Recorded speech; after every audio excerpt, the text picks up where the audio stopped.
we've missed you. We had a holiday last week, and the week before that, we were just having some moments, or at least some of us were. But we're back. We're back, and we plan on being here next Monday, unless the world collapses in upon itself, which at the rate that we're going this year so far, I'm probably not far off. But anyways, enough about all that.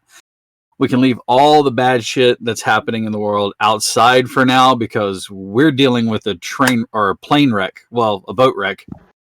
Shipwreck.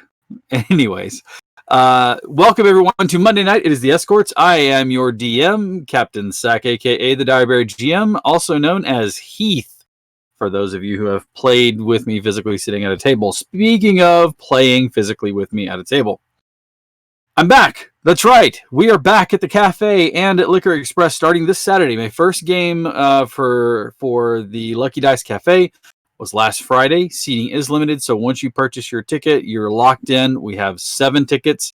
That is it. We capped the table at 7 due to social distancing and keeping people safe and things like that. So if you want to play at a table with me coming this Friday, get your ticket. Purchase it. LuckyDiceCafe.com. You can purchase your tickets there. Liquor Express on Saturday nights. We'll be running 2 sessions, and we will be having a clean down in between so that we can sanitize everything and get it ready for the next group. That will be running from 5 until like 7:30, and then from 8 until about 11 o'clock. So, again, seating is limited. Once we sell the tickets for those tables, that's it.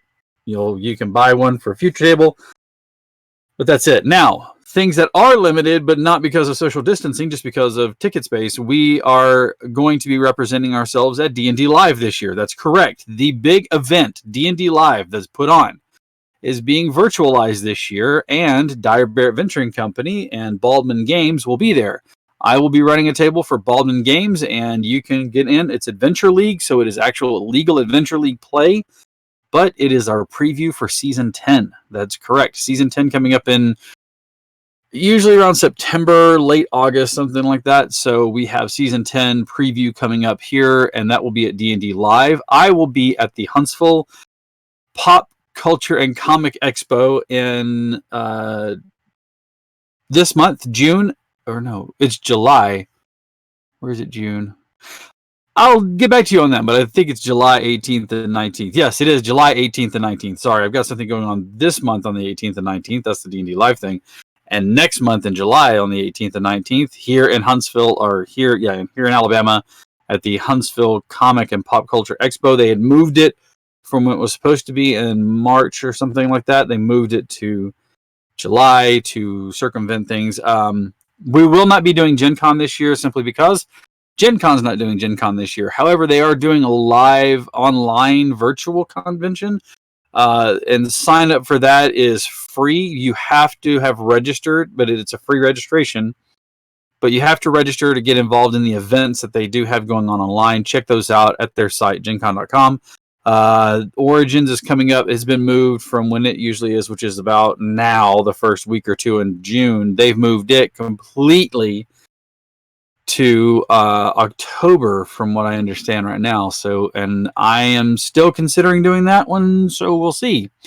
In the meantime, there's a lot going on in the world. We are still running games here every 4 nights a week, and then you can tune in to watch us.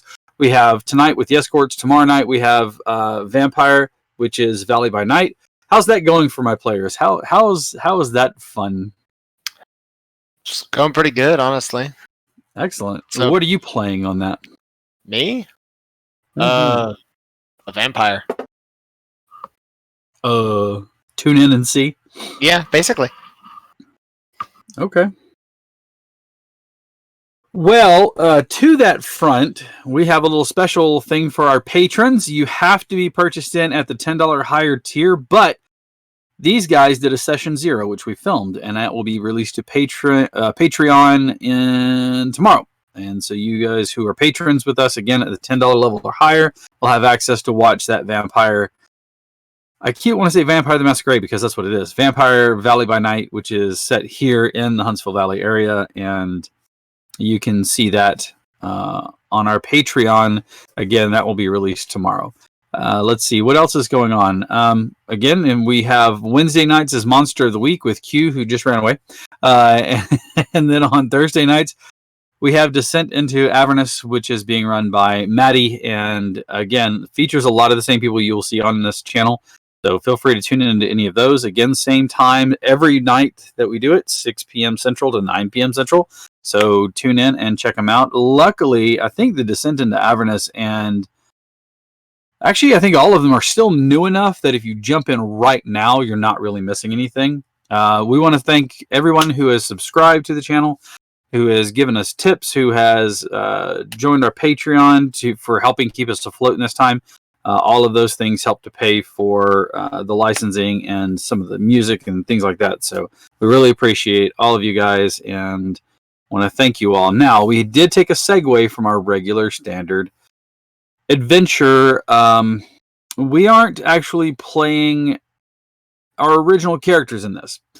So Tangaroa has been replaced by Jesse. Zora has been replaced by Esther. We have Mello, who's being replaced by Gordon. Eric, who normally plays Satiel, is now playing Roderick. And then we have Ezra being placed by Aurelius, and we have Zastari being replaced by, and my brain is fetching around, Kiseshi. Now, that doesn't mean that the characters that you've known and watched up until this point have gone away. This is events that are unfolding elsewhere with its own party. Pulled together, unbeknownst to them, handing secret missions, and everything is very clandestine. They were ushered into a chamber via magic-y type portals and things like that.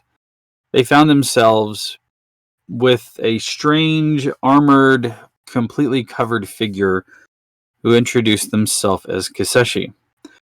They were then ushered out by Langaman, which for any of our regular viewers, the name might sound familiar. He ushered them to a ship, explaining to them that there might be some sort of restoration that can be done to the world, but it's a dangerous undertaking. Kiseshi has been saddled with being the team leader. The captain is an arrogant man who flies his airship, but invites them all aboard, and speaks slowly to Roderick, thinking that maybe Roderick is a bit soft in the head. Which he gets rebuked by Kiseshi, saying, "Don't talk to my man that way." Eventually, they set sail. I guess you can still call it sailing, even if you're flying through the air. They set sail and were beset by wyverns. There was a battle, and unfortunately, before they could stop them, the wyverns tore a hole in the balloon. The wyverns were defeated, but the problem is that the hole has caused the air to leak from the balloon, and now they are plunging towards the open sea, which would normally not be an alarm if you were in a boat plunging towards.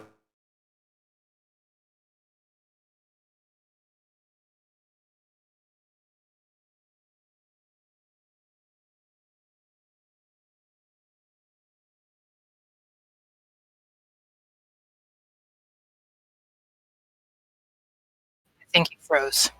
Yeah, I was about to say, I'm like, did we lose Cap? Can you hear me? Oh, I yes, can we can hear hear you. you. There There we we go. I might have to go figure out what's going on with my wireless repeater. Your cam's picked back up. You're unfrozen, so you're good. All right, so you are sinking perilously towards the ocean, and it looks like you're about to collide with it. You are falling at a pretty good clip. Now, the bag isn't just deflated and gone. It seems like it is being said is deflating.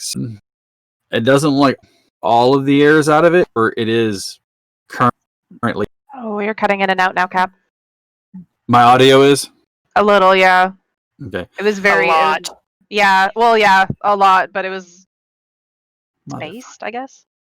I know what's going on, and I'm going to get pissed off at children. Give me just 1 second, guys. I'll be right back.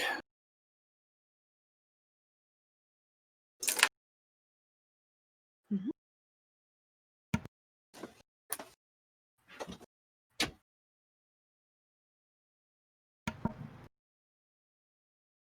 I thought that was just because of my shitty internet, not because of Not because of Yeah, that. it threw me off as well. I'm like, do I want to say something or shall I keep quiet? I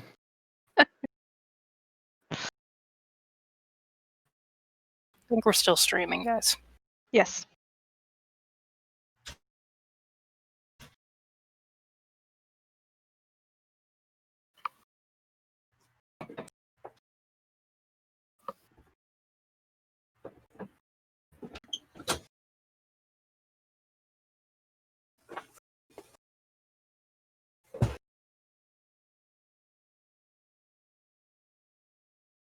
My return. Welcome Hopefully back. it's better. Yeah, I need to get into the attic and run a network drop down into this room instead of using wireless, so that way I can have it hardlined in. That's just going to need some cable and a few other things. Anyways, plunging toward the ocean, the captain and the crew are steadily. It looks like they're pulling out different large needles, patches, and things like that, trying to clamber up the rope, but it's deflating and the ropes aren't as holding as they were. What are you guys doing? Let's start.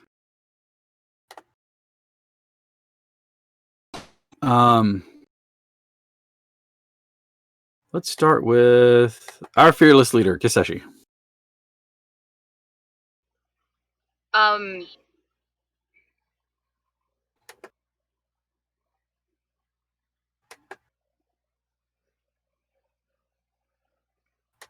Sorry. My brain is just like, you don't have anything for this, and I'm just like, yes, you are correct.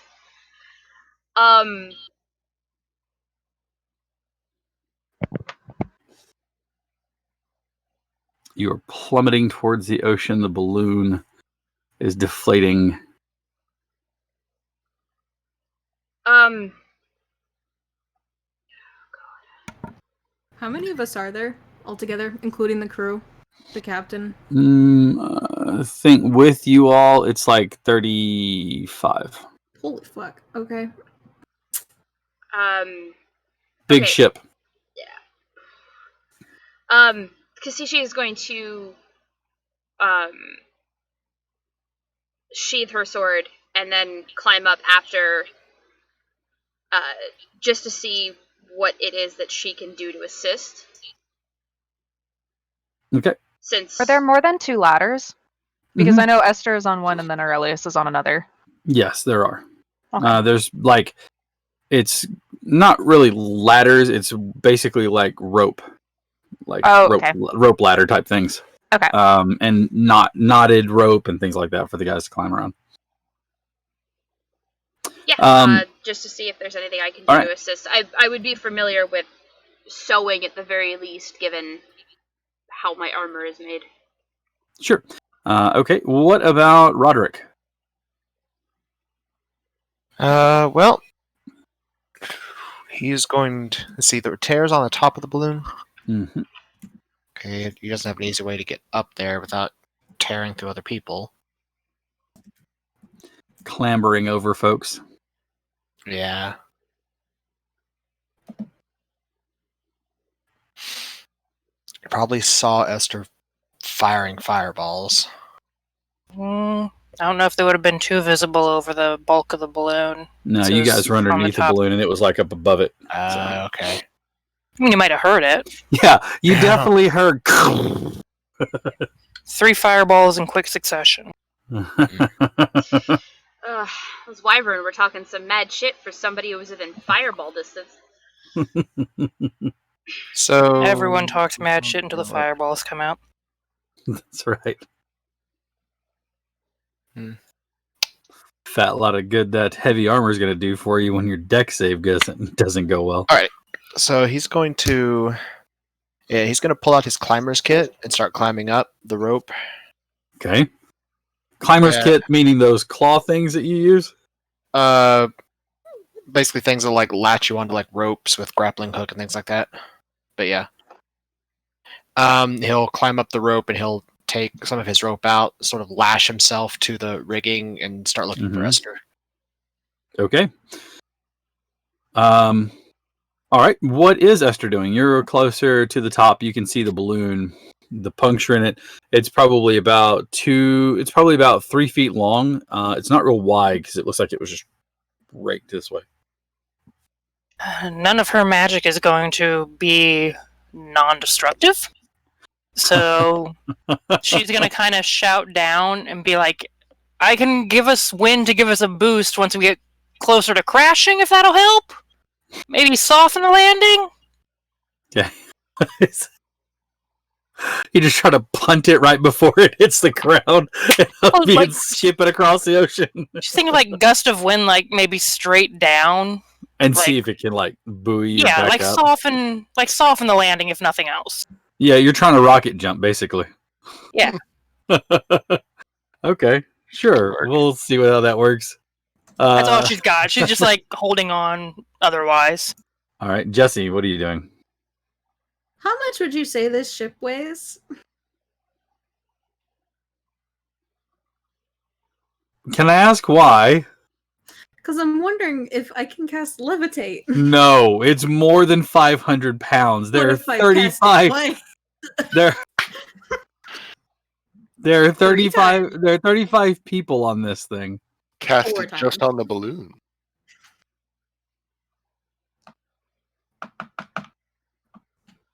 Now that might like be you an think with your idea. noggin. Would you allow that?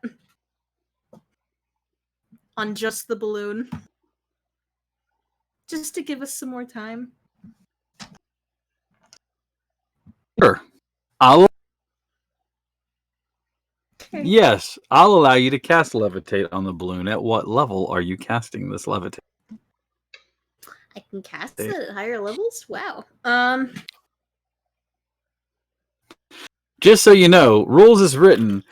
Any spell, even I know, but detect magic does it do at a any, higher level, can does be it do cast any at a higher level. better? Read the spell. Doesn't seem like there's any benefit to being cast at a higher level.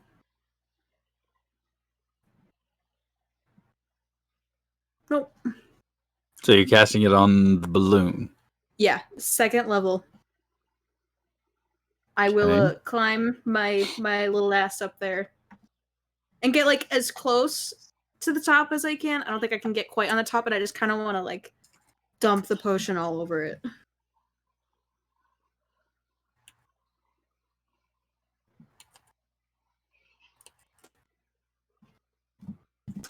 Now I've got to ask these questions.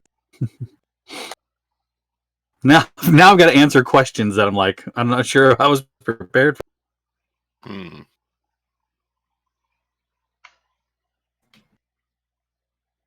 Tell the balloon to open its throat and not to choke. You're not helping. I mean, levitation know. is for inanimate objects. So Sarah, I believe it's the dry way in which thing that makes me question whether or not you're being humorous that I love about you. I'll Like- just let you guys take a guess. 50-50. And to make things sporting, I won't be the interpreter. No. It's like I can almost. It's very hard to tell sometimes if Sarah's enjoying herself or if she's just putting up with this bullshit until it ends. I work retail, so that's gonna make it even harder. Oh, that's wonderful. Like I said, I won't be the interpreter because I know how to read her moods. I'll let you all guess. No, Well, I'm she enjoying hasn't- myself. She hasn't made any excuse to not come back, so I'm going to say that she's probably having at least a decent time. I'm enjoying myself, okay. and this is water, so we're fine. Yeah, it's when she breaks out the alcohol, there's problems. I'm just waiting for her to look up at the camera real slow and then look back down at the glass. Like, who's to say it isn't already alcohol?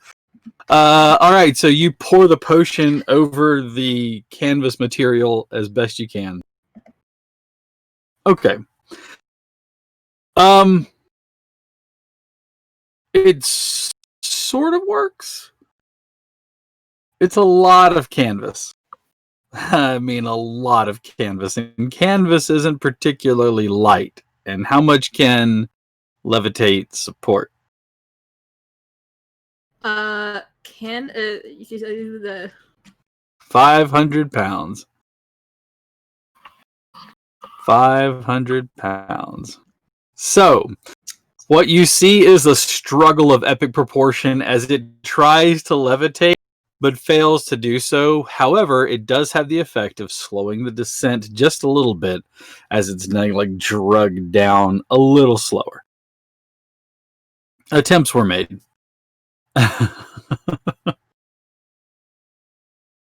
All right, let's people, work.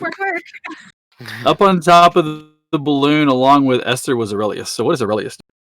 Panicking. I have rope trick. Worst comes to worst, I gotta go. Worst comes to worst, you have an hour reprieve, is what I hear. And then you fall down into the ocean. I'll panic about it in that hour. They're working to try and tie up the hole, right? They are, yes. The crew is actually making attempts to get up to the top of the balloon to make repair. Okay. It looks like something that they have been trained and ready for. Okay, perfect. I'm just wondering if summoning a bestial spirit would be helpful. An air one in specific. Try it. It doesn't give me a roll to have to summon it. It gives me multiple attacks, but it can fly, so I'm wondering if sending that one out would be good to help at least pull the fabrics together, maybe, or help hold somebody up there. Okay. So you want to release a bestial spirit to try to like get somebody up on top of the balloon? To help with the sewing, if needed. Okay, like trying to help out. Okay. Mm-hmm. What form does it take? Me reading this. Oh, I can cast this as a higher levels, huh?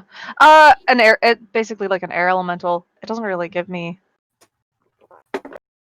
That's fine. So a tornado appears of whirling wind. It's nice.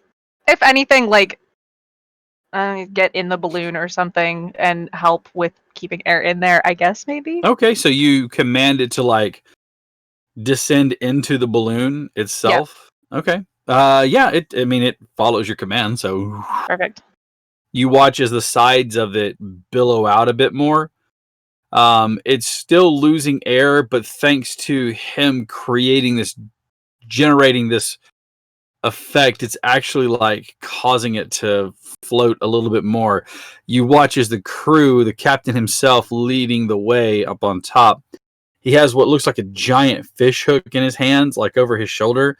Not as big as like Maui's, but like it's still pretty big. And he kind of stops for a second as he watches this thing descend into there. He looks over and says, "I really can't thank you enough for this." And then he proceeds to clamber over the side. You can watch as people are tying the rope behind him. They're towing like bundles of what appears to be like some sort of sinew or twine. Gordon. I'm apparently still got a few minutes left of fly, so I'm going to use that, take my bedroll, my ropes, and see if I can help patch up that hole. What a guy. Sure enough, as you watch the crew scramble up, and you can see that they have got themselves lashed off to the main rigging, and they are making their way over to where this is. You can see that they have like suits on that look kind of similar to what the Wyvern Riders had. It looks like they can throw their arms open and catch the wind in the wings. They start to set about any of those who are helping. So that's going to be Gordon. Who else is up on top trying to lend assistance or aid? Okay. I'll hold on to anything that they need, basically. Okay. I need you two to give me. You have proficiency in using that Weaver's kit? Or Kiseshi? No, you don't have proficiency with any of that? Okay. Go ahead and give me just a dexterity then. Like a dexterity check. Okay. Do you have any proficiencies, Steve, that might help with this, Gordon? Not really. Same sort of thing. Just give me a dexterity check. All right. Good heart and soul. I've got a lot of moxie. Does that count?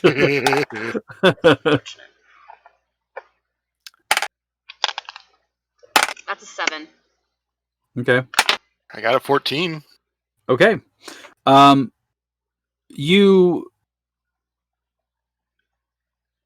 a little embarrassed, Kiseshi, and while this is a lot like sewing, there's a lot of activity that's different with it. Gordon catches on quickly watching how they do this, and they are taking these large hooks and threading it through, and it's almost like watching somebody stitch skin.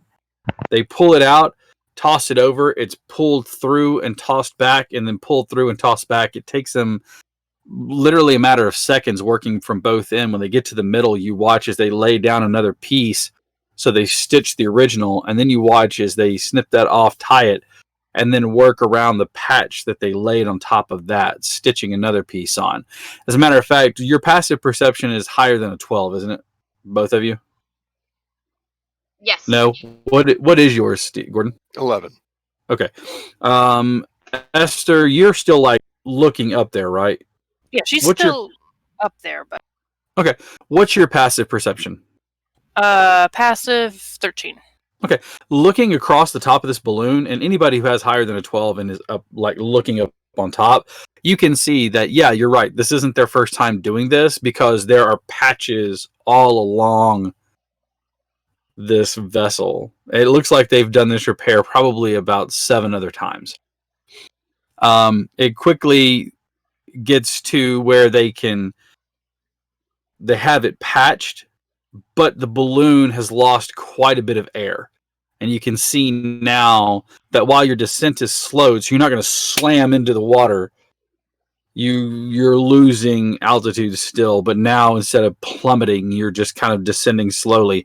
And as you look over the side, you can see that the ocean is a lot closer than what you realized.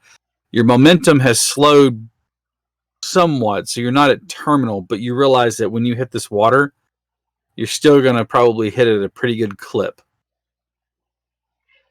Kasishi actually stops attempting to sew and then just holds the sides together so that Gordon can do it instead. Got it.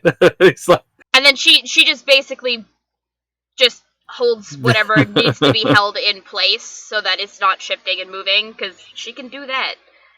She can it's that at least thing where do that. you step back and let somebody wrap the present, and all you do is just put your finger to hold the bow. It's like that's all you're doing. Yep. All right. The captain and the rest of the crew don't take the ropes down, having themselves tethered. They sort of jump and swing back down toward the deck. The second in command is standing at the helm of the ship, along with a couple of men, or a couple of figures who are dressed in robes. You've seen them around the crew a little bit, but they usually keep to themselves. And you watch as all 3 of them finish chanting something. And the water in front of the ship rises almost like a tidal wave. And as it does, the crest of the ship, the front of it, hits the bow, bursting through the water, sending a spray across the boat entirely, soaking everybody.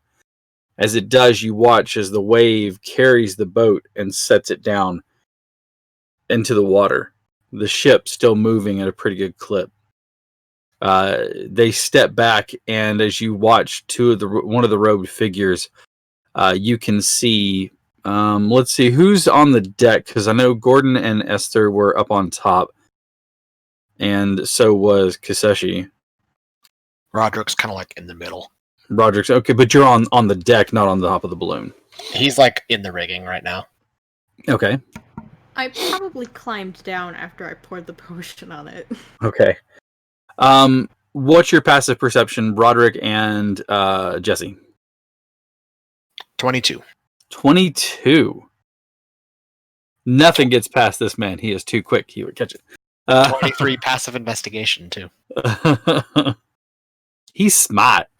What about Jesse? I'm confident mine's like a 10, but my character sheet's not loading. Okay. I can pull it up for you real quick. Give me a second. I'm confident it's a 10. You're so confident it's a 10. Oh, it's an 11. Oh, damn. All right. Well, you don't notice this as much. Looking over the side, you catch a glimpse of one of the men or one of the figures that was in the robe turn. And you can see that there is he has blood on his fingers and palm, and you can see a mark like drawn on his face in blood.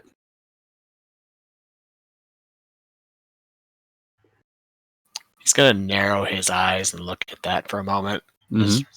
Well, that's interesting.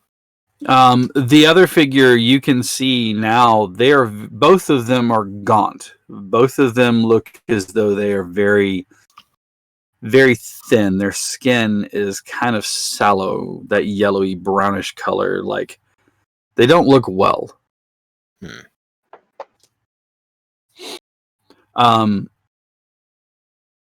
You watch as they descend the second in command. The bowsman, that's his name, has them by the shoulder, by like their elbows, and is guiding them below deck. The boat comes to the ship slows, and the captain walks over to the crew, the rest of you, as you gather down on the deck, and he thanks you for all of your assistance with the Wyvern Riders and with the help in repairing the balloon. He looks at Gordon and nods, and he hands you he kind of like ducks into his cabin for a second and comes back out and hands you a small bottle about that big with some sort of dark colored liquid in it, like a darkened honey, and he hands it to you. He says, "That's my personal reserves. Thank you for your help, and you as well, Kiseshi, and to all of you. We're going to need to repair this balloon. It's going to take some time to get it refilled. Until that time, we'll be sending people down below to see down below." And he points like over the side of the boat, down below, to see what we can gather from the ocean itself. Feel free to mark the time doing whatever it is you enjoy doing. And as you look around, remembering that you saw that small island off in the distance where they seem to be coming from, you can see that it's still small, but it's behind you just a little bit. And when I say small, you're looking at it probably about that big.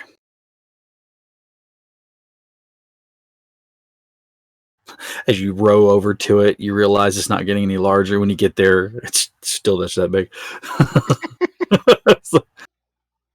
That's a hell of an optical illusion. So, you have some time to whittle away. He says it's going to take them about a day to get this repaired to where they can take off again. You have a full day on this ship. I got more mystery shots. You're going to load Gordon up. He's just going to be like knocking on your door in the middle of the night and like scratching at his neck. "Hey man, y'all got to do the mystery shots?" If it will help the lady with her research, I'm certainly happy to help. Kasishi's Yeah, gonna any more than use mystery some of shots? her water rations to clean her armor. All right. Because it is liberally still covered in wyvern everything. Wyvern giblets. All right. And she basically just finds a spot out of the way and then just sits there and cleans every single piece until it is as clean as it was. Just meticulously scrubbing at every bit of it. Mm-hmm. All right. You watch as some of the crew have gathered around, and you can see that they are putting on these collars that kind of affix. They're like made out of what appears to be leather, and they're round on the outside, but you can see that they're flat on the inner part. As they put them on, they latch them and pop them closed, and they seem to cinch up perfectly, almost like a belt does. And again, like I said, you can see that the outside, they're probably about that wide, like that tall, and they're flat on the inner part, but they're bulged out on the outside. Like you're looking at something that's packed into it. You watch as they start to slip on gloves, and you can see that they're leather, but they've got a webbed membrane in between them. They slip on shoes that sort of have like flippers. They put on swim flippers. And as you watch they dive off, you can see several of them like doing something with the neck, and you watch as a bubble appears over their head as they hit the water. And they all start diving and swimming and clawing at the water to pull themselves down further and further. Did you know we were in the employ of frog people? No? No, I did Alright. not know we were under the employ of amphibians. Well, Thank you technically, for clearing that up. we're not employed by them. It was a joke.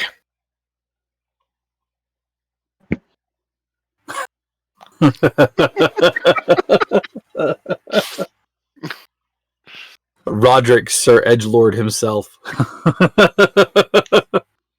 What's your favorite color, Roderick? Black, like my soul.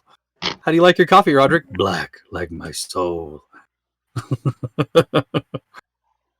All right. Oddly like enough, your men. I don't like men. I like women. Damn. Black, like my soul. Anyways, the frog people are gone for about 20 minutes, and when they resurface, they seem rather excited. They report schools of large sporting fish and other things that they can catch, like tuna and things like that. So they are excited to have at least some sort of food that isn't rationed, so they're not worried about running out. One of them pulls the captain to the side and is whispering in hushed tones about something. The captain looks over his shoulder at you all, and then back as he continues the conversation with the man in hushed tones again. Can I hear it? I don't know. Can you hear? I'm on the deck. I'm sure you're on the deck, Yeah. but it's like whispering conspiratorially, face to face, almost. So, unless you have some sort of super bat ear hearing. Is your last name Wayne? Roderick Wayne? No. Of the Wayne family? His last name is Caldwell. Which just translates to Wayne and Faye. Well, he's going to be, given his experience / expertise with Hemocraft, he is going to see if that was some variant of Hemocraft that those mages used. Okay. Yeah, I will say that you can try to listen in on the conversation that the captain is having. Give me a perception check, though. Okie dokie. Okay. Yeah, I'm not going to shift. I almost wonder what shifter stuff did you take? Wild Hunt. Oh, nice. It was just a 10. Okay. There's too much going on in the boat, and it's breaking up your concentration on trying to listen to what they're saying. So, unfortunately, you can't catch on to it. Now, do you have Arcana? Give me an Arcana check. I'm not trained in Arcana, but You can still give me one. Okay. Esther was also... Well, no, she didn't see the hand blood. Never mind. As if she would have saw that, she would have. Yeah, Roderick's going to go get her if this doesn't pan out. 11. Maybe it is, but you're not familiar with it enough. It's not something that you've seen. In other words, the way that you're familiar with it. This looks like it could be anything involving fae, fiends, or the undead. No, not directly or indirectly. I mean, there might be some ancient trail of it, like where they got some of it from, but it doesn't seem to be anything directly related to Alright. it. As I need to know because I'd get advantage on that roll if it was. Not that you can tell. Okie dokie. He's gonna go find Esther then. Okay. Knowing that Esther is schooled in the ways of magic, you seek her out and explain to her what you saw. Esther, you can give me an Arcana check as well, please. Now, understand that you're hearing this secondhand. It will be a little higher difficulty, but 21. that's enough. I have a +9 to Arcana, so Nice. I have a +4. There are always the taboo magics that people will have out there, such as, one of the big ones is necromancy, which people sort of accept because while there are, things that are thought of as inherently evil, the manipulation of life force is not necessarily evil. There's talks in some far stretching corners of dunamancy. Just a guy trying to raise a family. Do you know how hard it is to raise a family? Not if you bury them close enough together. get all those plots together, man. That's right. There's the manipulation of time and pockets of reality using dunamancy and things like that. There is a form of magic that has been hinted about, and it's kind of like it's the spells from Harry Potter that everybody knows about, but nobody practices because it's supposed to be frowned upon to practice the magic, like dark arts.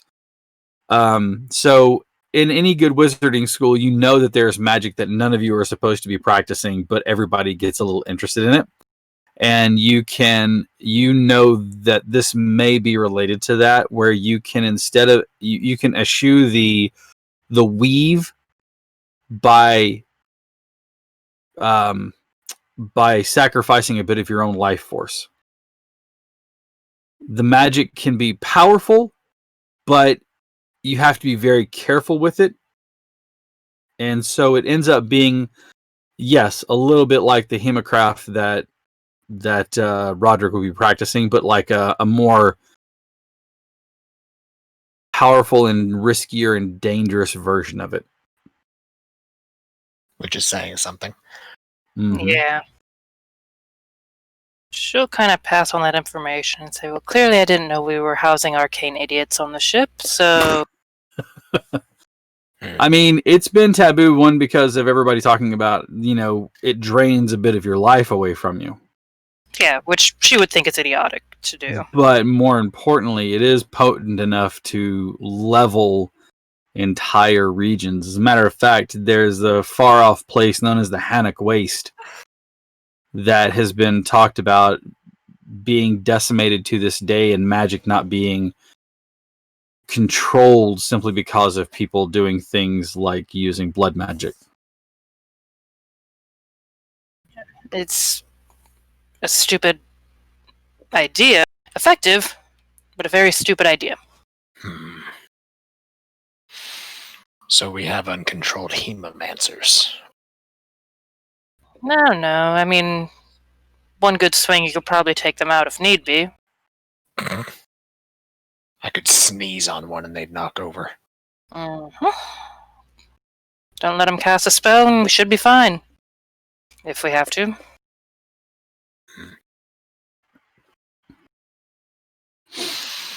He-mancers. I'm just trying to figure out why. I love and hate you, Steve. Because there was 3 of them. Granted, one was the only one that was marked by the hemocraft. You only saw 2 gaunt figures, and then the bozeman. Okay, I thought there was 3 of them. The bozeman was standing. The second in command, the bozeman, was standing up in front with the 2 robed figures. Okay. Sorry for the confusion. I hope that clarified. So of the 2, I only saw 1 that was marked by the hemocraft. Maybe they take turns. Perhaps they do. Or maybe it wasn't his blood. Maybe it was the other one's blood. It is interesting that they decided to use their blood to imitate magic that is arcane in nature. Some things are more powerful than foci.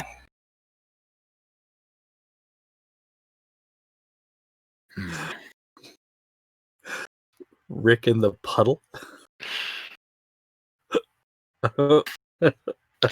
Perhaps something to investigate in the future, then, if it comes down to it. Really don't feel like picking up any more research projects. I want to get this done and get home.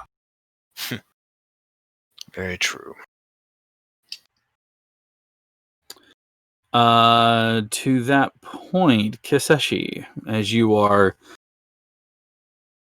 doing whatever it is, the captain makes his way over to you and crouches down, getting low so that he can, look you in the eye. Your effectiveness in combat is not unnoted, and I want to say thank you. One of the crew in their discovery found several shipwrecks below us. Apparently, the remains of those who've crossed this brew before. There might be something useful there, and there might not be. I have suspicions of a sect that might be harboring something dangerous or something valuable on that island that we passed, which is where they came from, as far as I've been able to determine. Do you think it would be something that we need to check out then? I'm not entirely sure. I think it might be in our best interest, but at the same time, we do have a job to complete in another area of the world, and he's only paying me for so long. Fair enough. Well, you merely chartered my vessel, so I'll make the call up to you. We can have an enemy at our back, or we can press on, or we can investigate and see what we have there. Allow me time to confer with my companions, and will inform you of our decision. He looks up at the balloon and looks back at you and says, take as long as you would need to, at least before we get aloft. Of course. He stands and bows to you and then makes his way back into his own cabin. All right, crew. Are any of you actually near her? Because she's still out on the deck enjoying the sun and cleaning her armor. I think Esther and Roderick are on the deck, I believe.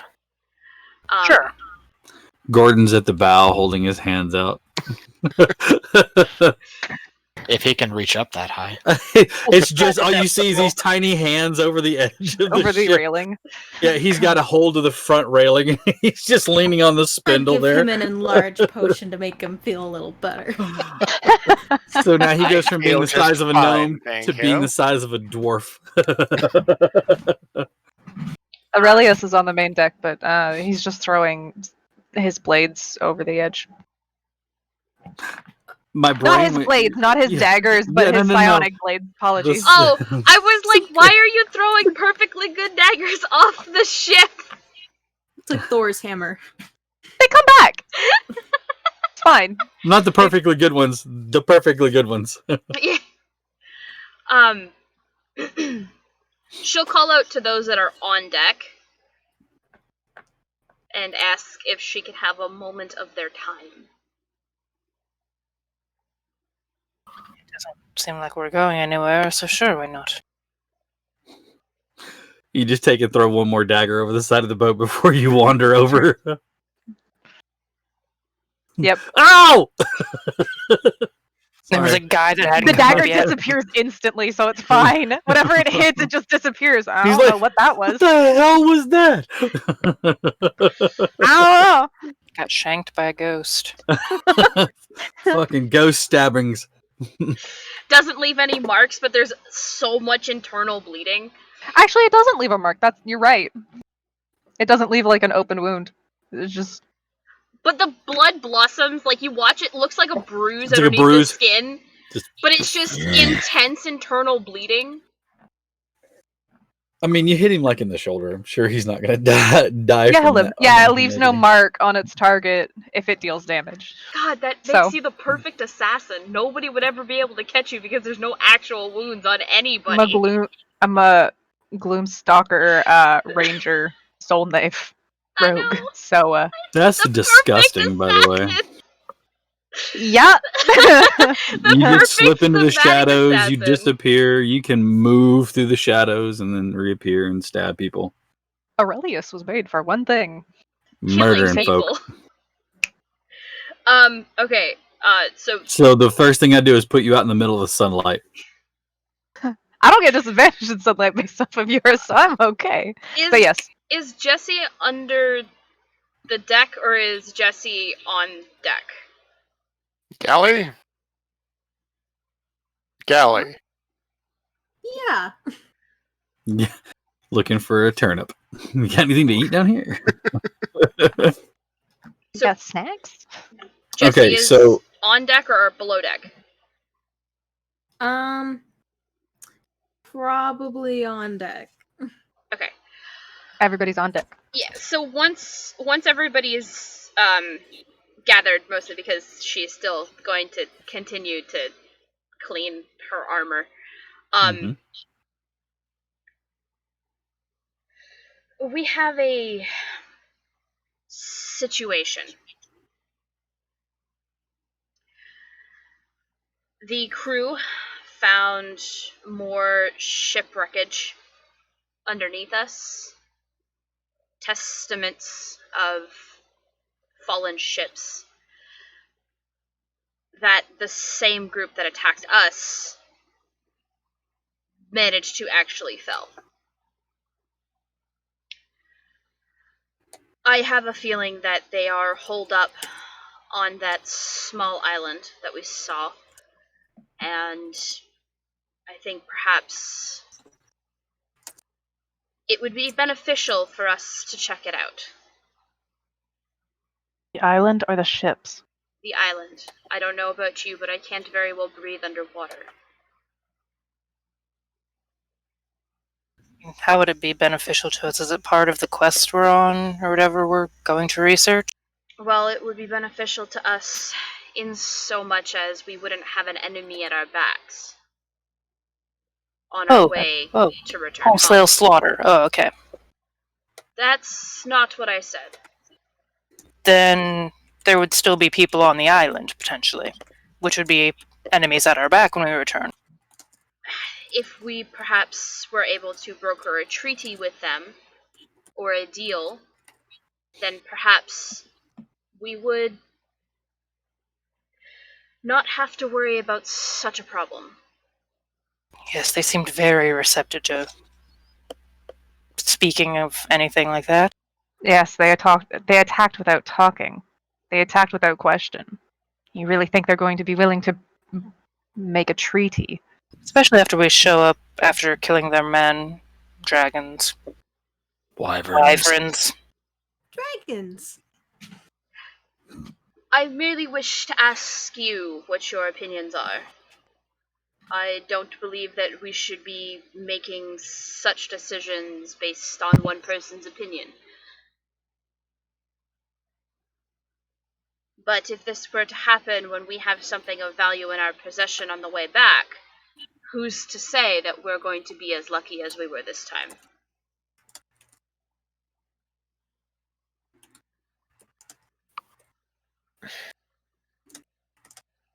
Would there be any chance of something useful being down there if we were to go salvage beneath us? To, say, be a more useful tool? As it sounds like there might be. Something perhaps akin to these lovely frog suits.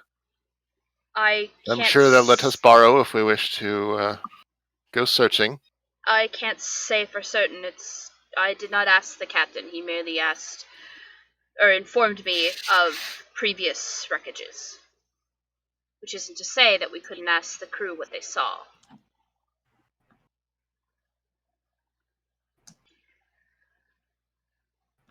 Well, I'm fully behind trying to look for any advantage we can get.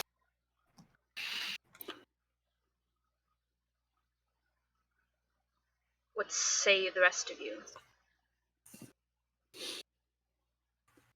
Taking a swim?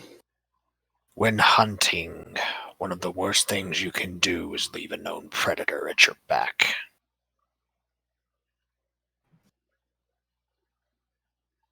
It is Keep the so tree very out of it. easy to get distracted. And it only takes one time.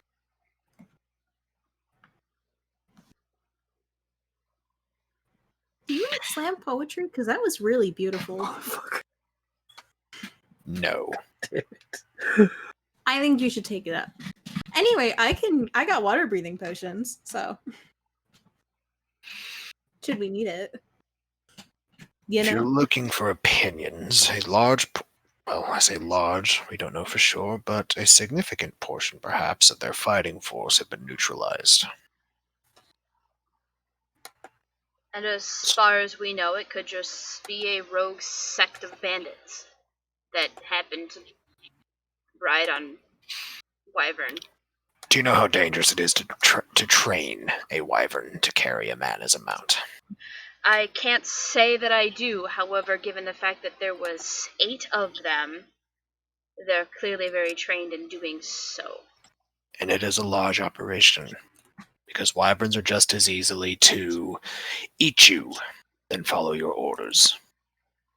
You typically have to have the materials, the training, and the time to raise them from birth.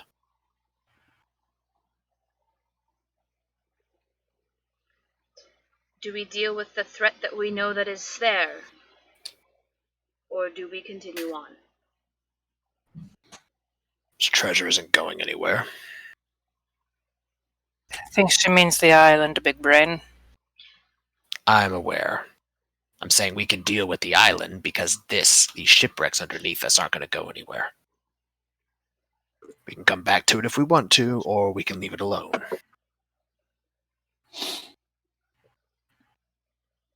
And if we take a little bit longer in getting back to Laganman, well, we say it was merely for our own safety and that of the crew. After all, it wouldn't be a lie.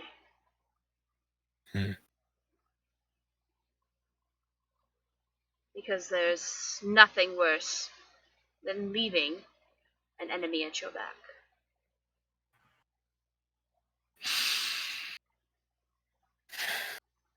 If you're going to quote me, you can be a little bit less obvious about it. I mean, the captain said the same thing before I called you over. You're unfortunately not special in that regard.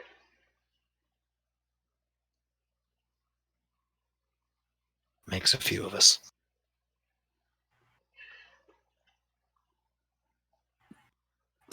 So, I take it you are going to go back to the small island and deal with what might be there?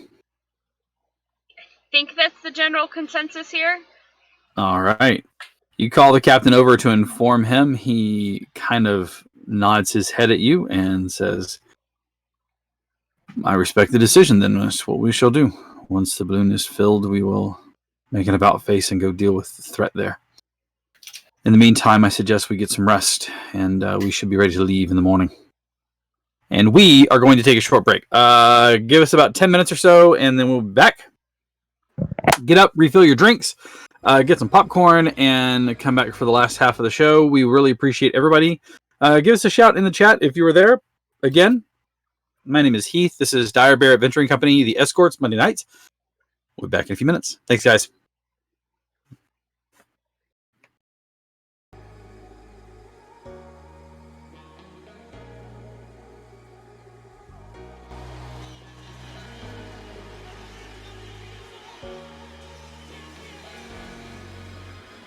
Got enough of every melody, they all sound the same. my broken heart, no remedy. But maybe if you stay, we can get away with it.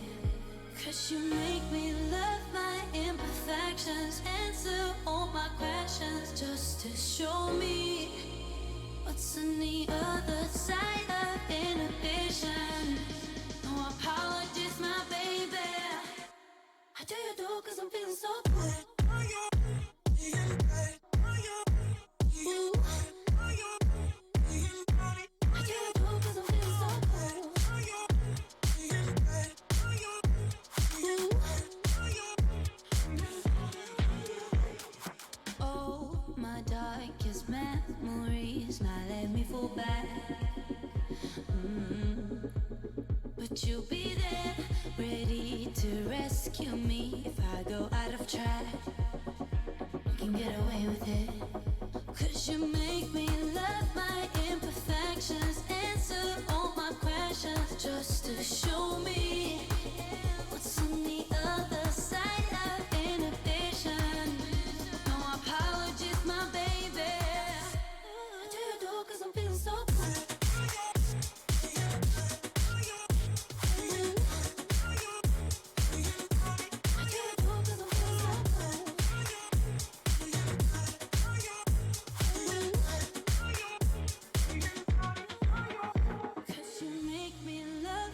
Imperfect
I just want a bag, like an old lady.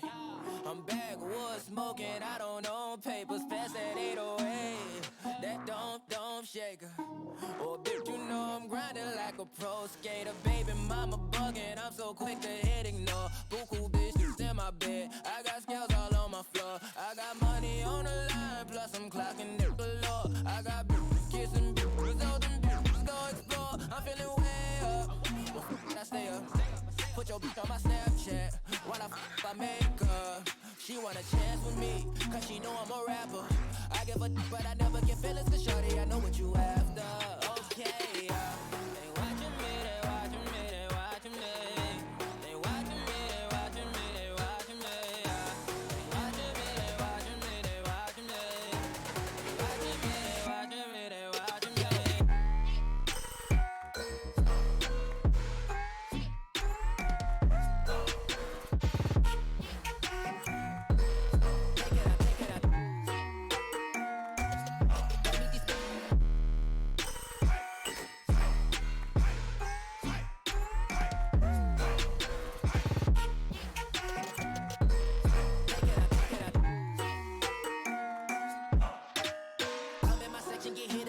At 12, gon' find your ass way in New Orleans. Watch I look, I'm jugging. Dissect your hand if your hand in my pudding. Put two in your man if your man keep a looking. Act like a poopy, your bitch get tookin'. I'm not the type to go fuck with them niggas who fuck with them niggas who stay on some fish. Oh, young and trapping out the bando. From the ceiling fan to the damn floor. Tryna stack my money up, cause that's the only way we can go.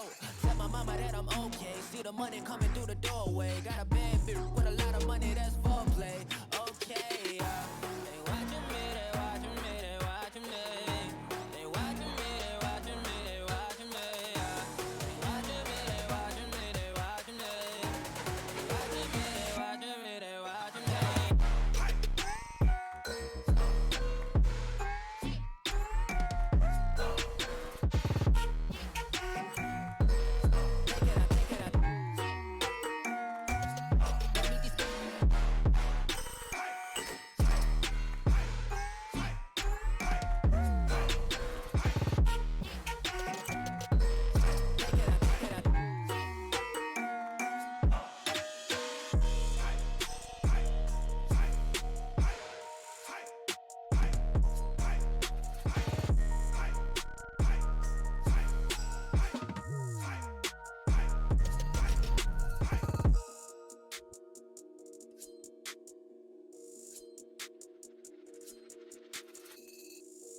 Trapped inside this spell.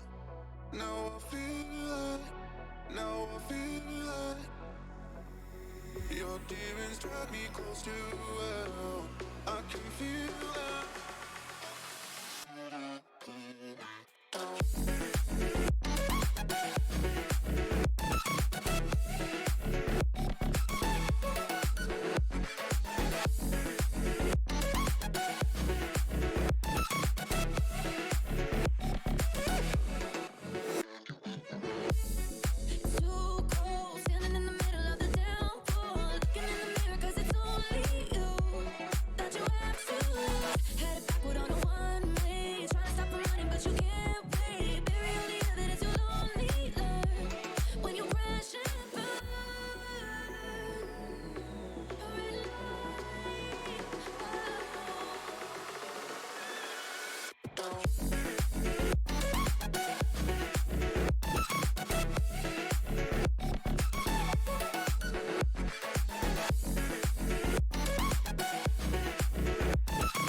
Welcome back.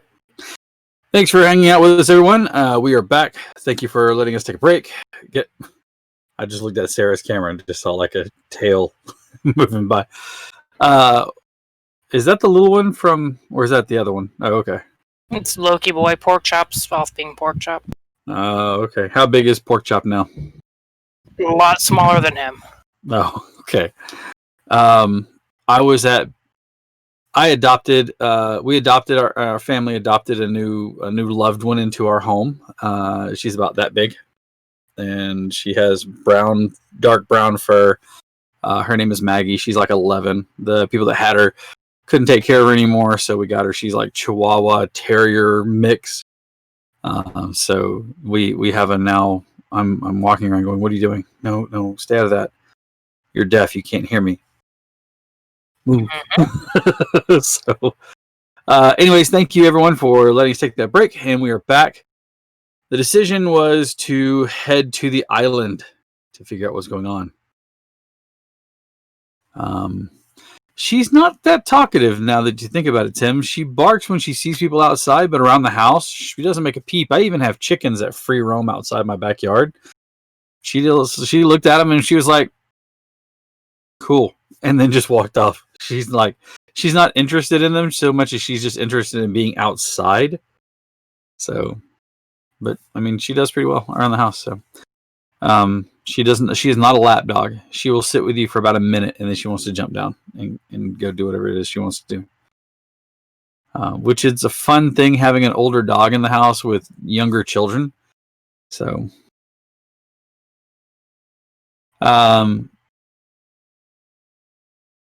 anyways, you decided to turn the ship around. The next morning, you watch as the captain informs you that you can make the trip, and they turn the vessel back towards the island.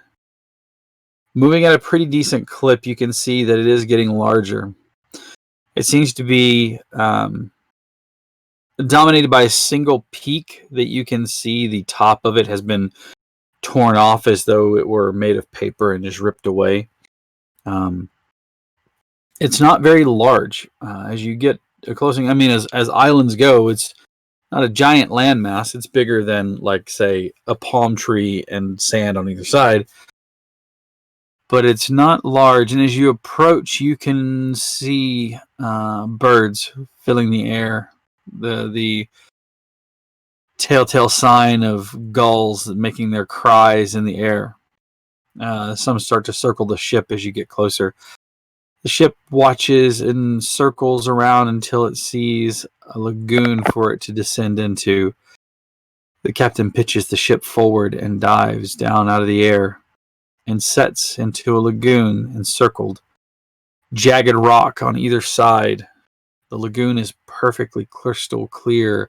You can see the sand underneath. Reef sharks moving in and out, and as well as schools of smaller fish.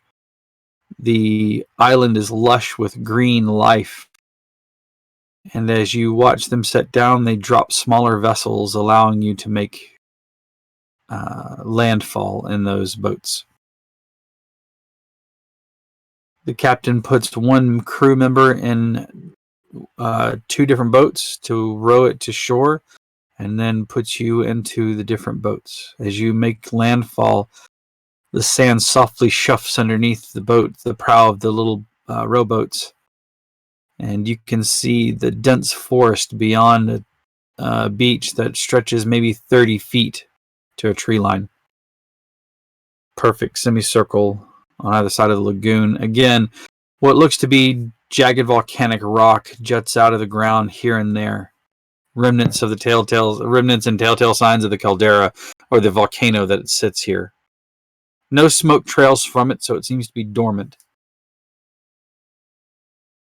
The heat here and the humidity is nice to some, a bit cloistering to others.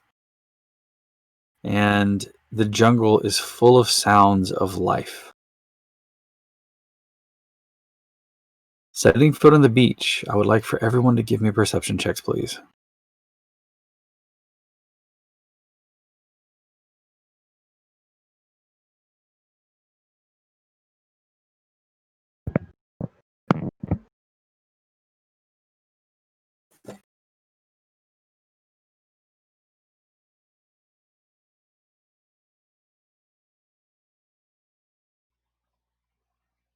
Okay. Gordon, since you sighed heavily, you'll go first. What'd you do? Yeah, it might just be me. It's not just Gillet. It's not just Mellow. I think it's just me. I got a 7. Okay. You are enamored by the sand and the water, how clear it is. That tiny rocks. Look, that volcanic deposit looks like something or The giraffe. Oh. what's a giraffe? All right. Aurelius, how did you do? Sorry, 17. All right. Esther? 18. Okay. Roderick? As I was muted. 25. 25. Okay. Jesse? 13.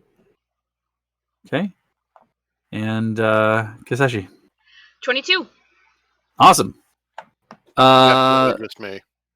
The those who rolled 15 or higher, you notice that here and there in the tree line, you can see what appears to be small effigies or things hanging in the trees, little totems and pieces like that, hanging in not all of the trees, but here and there across the way. Small bones, skulls, and things like that, done up to be horrific and frightening totems, warning signs.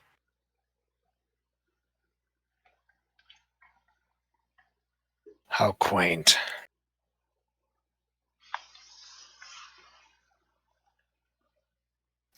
It's like they think we should be afraid of something. Maddie froze. Oh, there she goes. All right. Doesn't seem to be a discernible way into the forest. I mean, I should say there doesn't seem to be a clear path into the forest. You can clearly make your way into it, but it doesn't seem to have like, oh, there's a trail.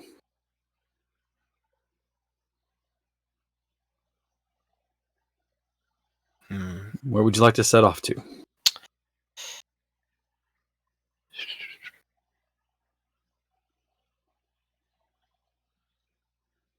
See, did we fly over the forest area when we were coming into land? Mm-mm. You flew into a naturally formed lagoon, and then landed in there. Okay.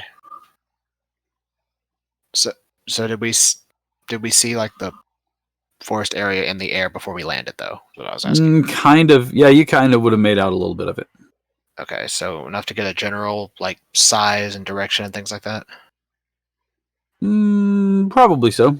At least like on this side of the peak of the volcano. Right. So I asked because of my wanderer feature. I have a near perfect memory for maps and geography. Mm-hmm. So I'm gonna combine that. So keen mind just for maps, though.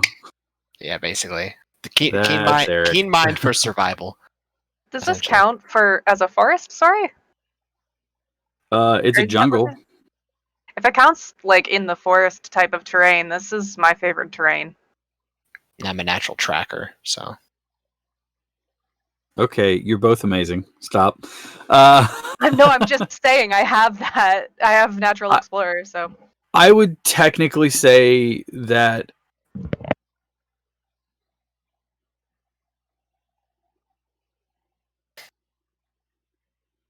given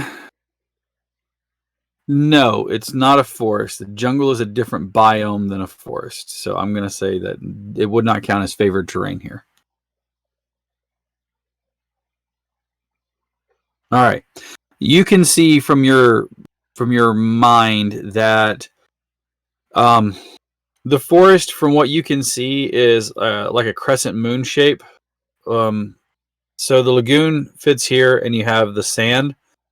The crest, other than where the lagoon takes a notch out of it, it makes a crescent where it widens around the edge of the volcano to your right. It's narrowest to your left. So if you're looking at the volcano as north to the northeast, the forest and the jungle widens out and curves around. To your northwest, it gets narrower and it looks like it ends in like cliff faces and things like that. Rocky cliff faces. So, do you all want to trek through the forest and then more forest? Or the forest and then up some cliff faces? Well, shouldn't the wyvern be in the cliff faces? Perhaps. I haven't exactly heard of a forest wyvern.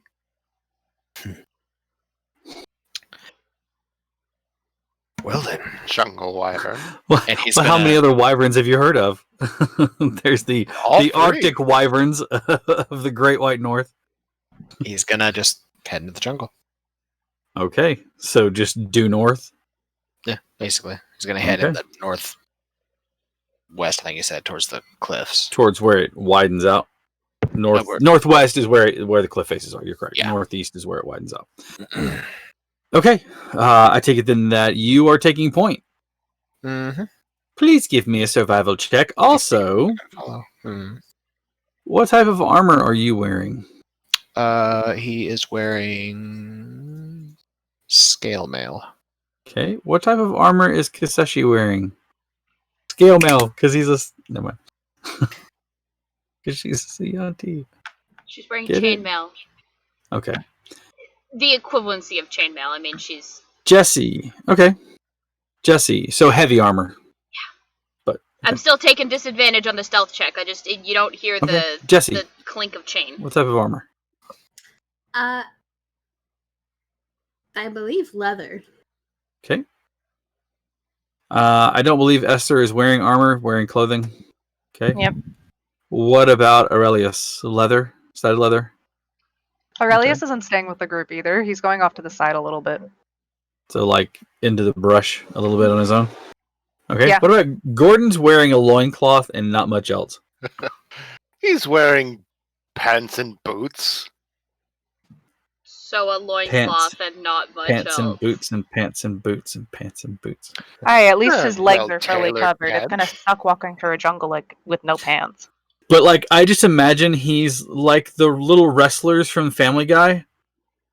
You know, the little twin wrestlers with the handlebar mustaches and they never wear the shirts, but they always Yes. wear the striped pants. That's Gordon. I just imagine the bodybuilders. That's Gordon. It's not a onesie. It's not a onesie. Okay, so you watch as Roderick starts into the jungle in the northeast, and Aurelius follows, but off to the side, doing their own thing. I actually want to. Emo fucks. I actually want to proc my psychic whispers to make a telepathic link with Hmm. I don't know how many party members. 3. So probably Roderick, Esther, and Kasishi. Okay. It basically is just a telepathic link for an hour. If I see something out of the normal, I can tell them from off to the side without having to talk out loud. Okay. Sounds good. So you disappear off that way after making your telepathic link. Mhm. And then anybody else doing anything different than that? Going and then taking their own path. Not taking my own path, but mage armor's up. Okay. With Roderick leading the way, who is next in line? Kasishi would probably be fairly close behind him. Not right on his heels, but enough that I'm not going to lose sight of him. Okay. All right. I will say he's also going to basically be like passively as he's moving along, checking to see if there's like a footprints or a trail of what could potentially be people through the jungle. As he's moving along, If All you right. see So a you're just trap, kind of like remember looking to for block it. signs and things. basically. Give me a survival check, please. Mm-hmm.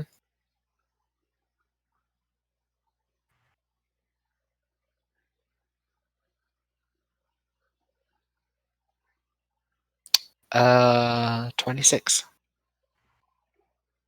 Okay. Looking through the jungle as you're walking along, you don't seem to notice any tracks. You do keep seeing some of those effigies that are made and hung in the trees. Aurelia, since you are wandering off on your own, I would like for you to give me a separate survival check, please. Sure.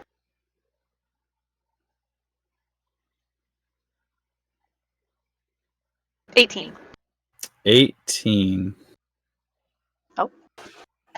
Welcome back. No, we Nope, Molly lost. Molly's back on cam, but there Molly's the DM now. Woohoo! I missed her. Good luck. Me looking at the spell list, panicked. Ah! I'm Bust Esther. out your D6s. I was waiting for Sarah to go, I'm free!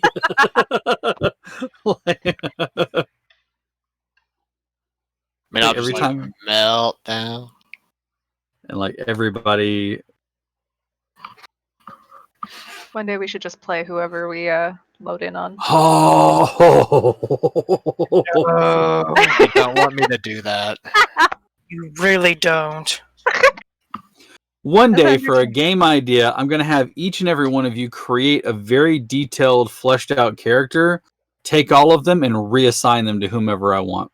Ooh, I really like No. that. I'm going to make a chaotic good boy. It'll have to be a one shot, so that way we can just do it. But So, whoever I play, I'm going to play as evil, regardless of their alignment. Give him the lawful good paladin. no. I already have an idea Oh, for a character. yes. Oh Because then I just strip him of all his powers when he goes against his alignment. no. Ooh. Honestly, one of my favorite games that I had played in a one shot had to be the one where I didn't know what I was playing, and then you kept revealing little clues to me along the way, Maddie. That was a lot of fun. I'm glad you enjoyed that, because that was a bit of a pain in the ass to run. I can imagine doing it over Roll20. It's a little harder than being in place. Yeah.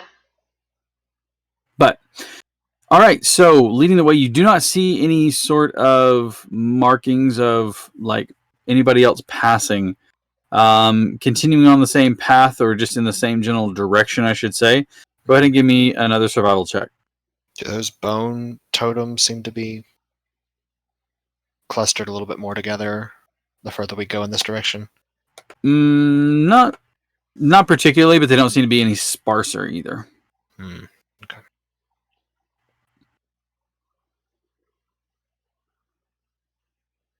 Okay, 22. Okay. You finally come across something that you were sort of looking for but not expecting. Mhm. The first tale of any sort of humanoid movement. You can see what appears to be footprints moving across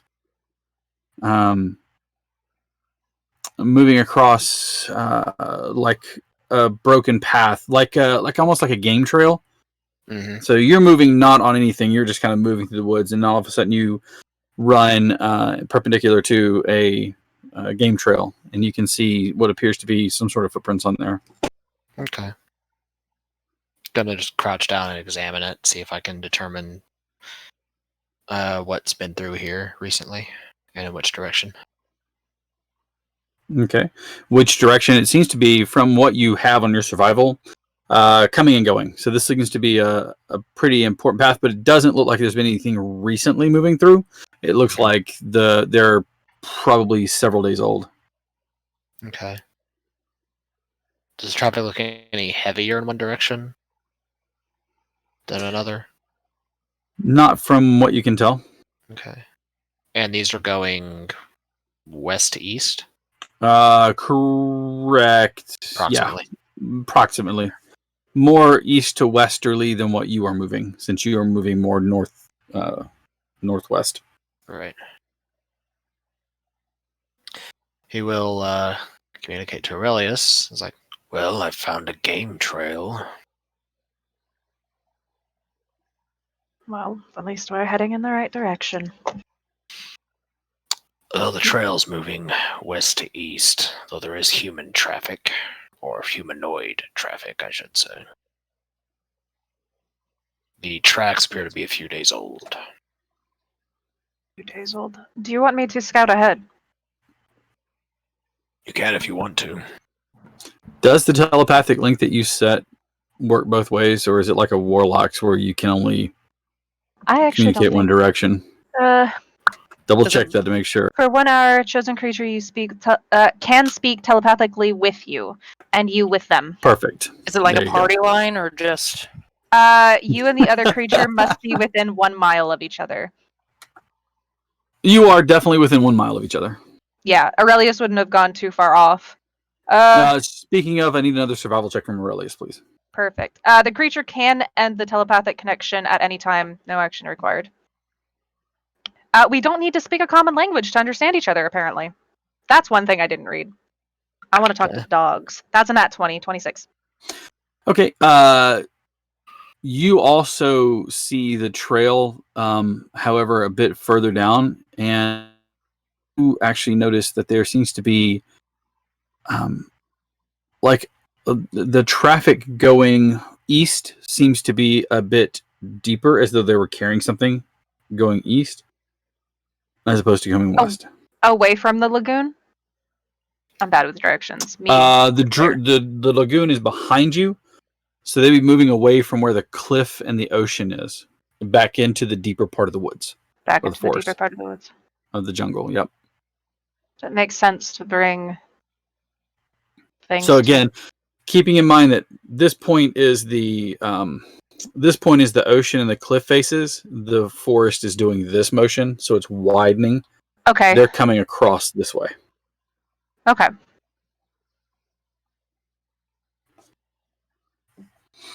I'll go ahead a little bit, but not too far. Not too far to like break the link.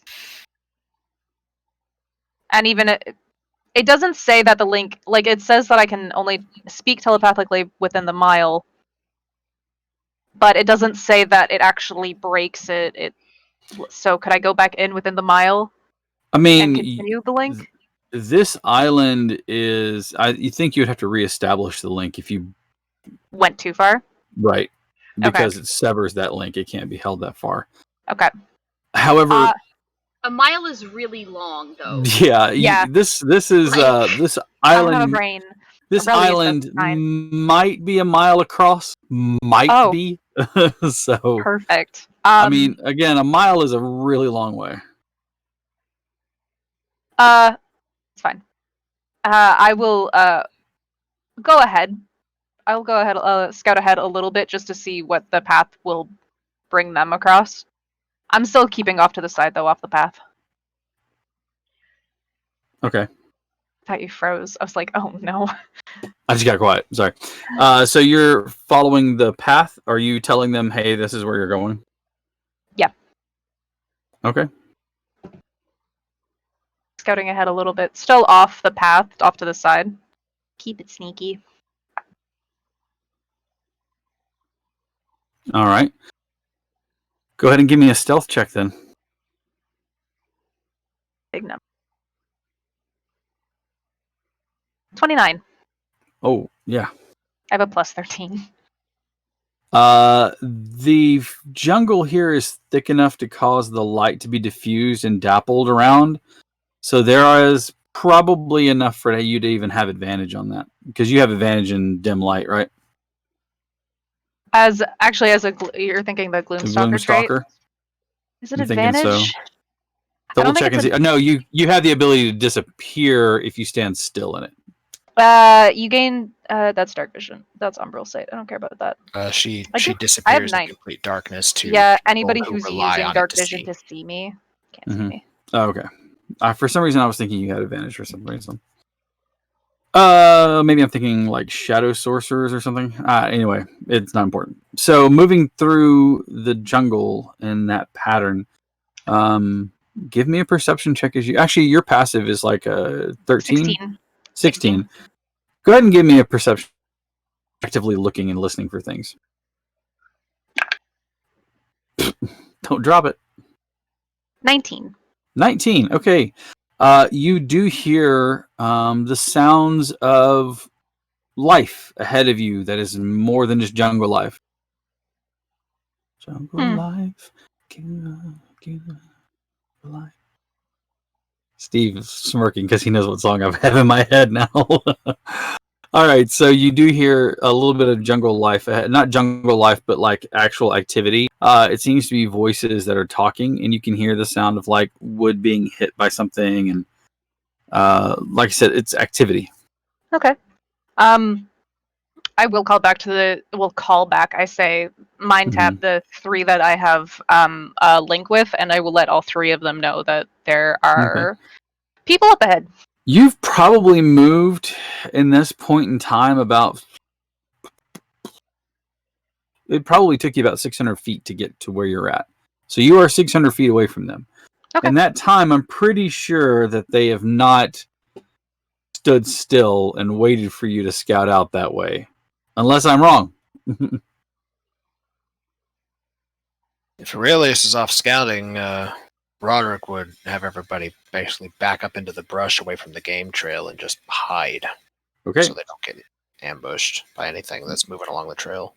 All right. In that case, then, you get the message after a little bit of time that there is activity up ahead. It seems to be some sort of people. What kind? Do you want me to look? Sounds like they're chopping wood. We're in a forest. That's not hard to imagine. Jesus, Dower Dan. Try to All see right. any fortifications or anything that might make an assault impossible if they are who we're looking for. There could be tribals for all we know. I'll go ahead. I'll take a look.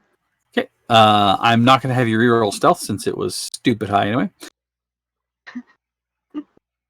Slinking ahead, you can see that there is a clearing in the forest, and you see a small stream of water that seems to be flowing from somewhere that crosses through here.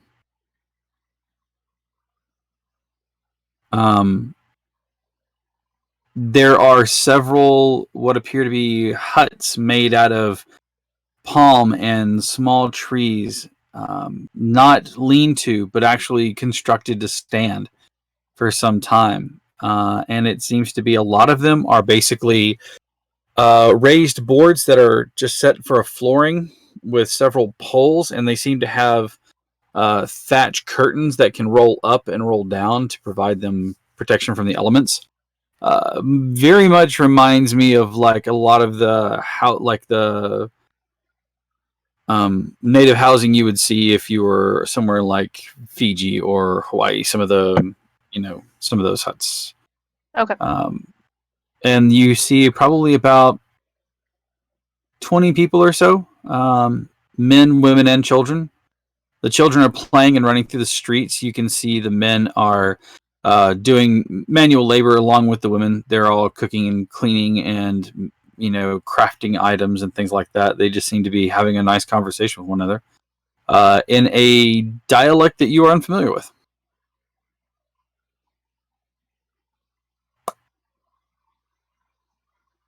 I'll just relay all that information as I find it out. Just seems like island folk. Yeah, and you see no defenses. There's no barricades, palisades. There are no walls. It just seems to be like the forest beside them, and that's it. These people call this place home. That's all it seems. Well, perhaps they're not the ones we're looking for then.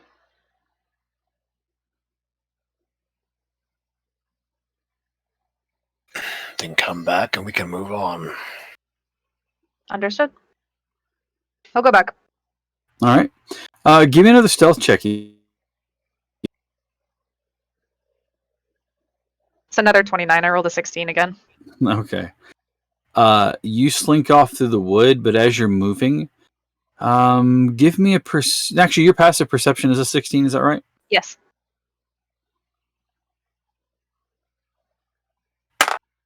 I'm the one with the super high passive. I don't have a big boy pass. Well, 16's pretty big, I guess. 16's not bad. Probably because I just took took a proficiency in perception. Okay. The first two sneak past you, but the third one you see. Oh.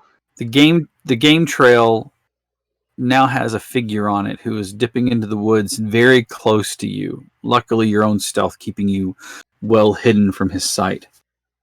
Seems to be a man, but he has some sort of humanoid. You can see that the hair is thick, coarse, and black, and it's trailing down his back. His skin is. You can see that in his hair he has like pieces of bone and feather tied in. The armor is made out of some sort of animal hide, so it provides a modicum of protection, but it's also blending in perfectly with the undergrowth.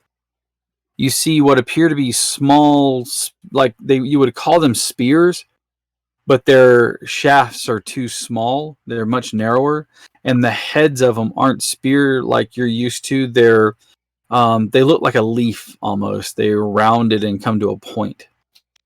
And you see that he carries 3 of them, and along with that, he has this long piece of wood. And as you watch, he affixes a piece of that spear-like thing into the piece of wood. And before you can even watch, he flips the whole entire thing forward. The spear is shot through the air, and you watch as one of the men who was just standing to stretch his back out, it pierces his hide, and he immediately stumbles forward and hits a knee. Immediately, an alarm is shouted, and all of them start to scream and run. As you watch, as 4 hobgoblins dressed in some sort of armor stalk out of the forest, carrying vicious-looking clubs, and clubs that you can see black stone etched out of, embedded in there like teeth in this club. More of them start to fling those spears at the people that are running away. They gather up some of them and bind them, while the rest run into the forest trying to get away. They don't seem to pursue the rest of them. They seem to just take a few, and you watch as they take foodstuffs and other crafted items. The whole procession takes maybe less than a minute, and just as quickly as they appeared, they disappear back into the forest.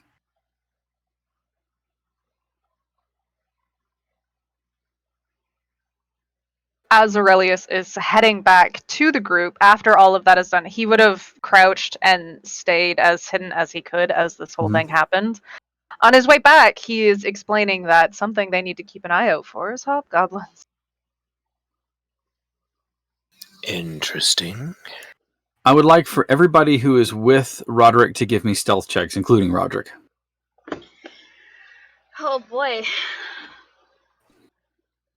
You mean that thing that I get to do at disadvantage? Which is such a weird thing to do after playing Zastari for 90% of this campaign. Yeah, you've been playing this really super dexterous, stealthy person this whole time, and now all of a sudden it's like, clunk, clunk, I'm a chunk. So, my first roll was a natural 20. Mm-hmm. My second roll was a 19. So, I got a 22. Oh, Cap, the thing you were thinking was the Umbral sight. You are also adept at evading creatures that rely on dark vision. While in darkness, you are invisible to any creature that relies on dark vision that see you. I couldn't find it, and I didn't realize it was part of that.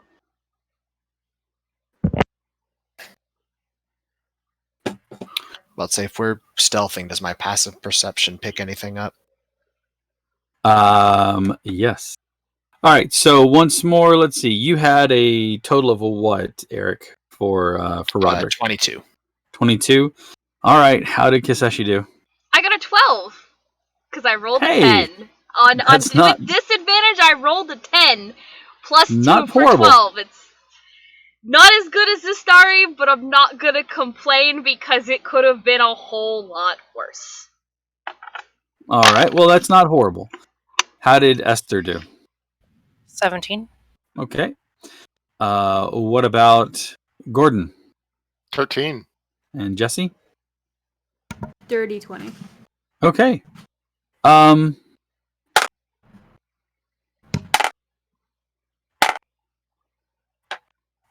As you all are hunkered down, trying to sit and stay very still now that you're alert to the fact that there is something lurking in the woods, passing close enough by you that you could reach out and grab them, Roderick, you see two humanoid figures wearing hide armor.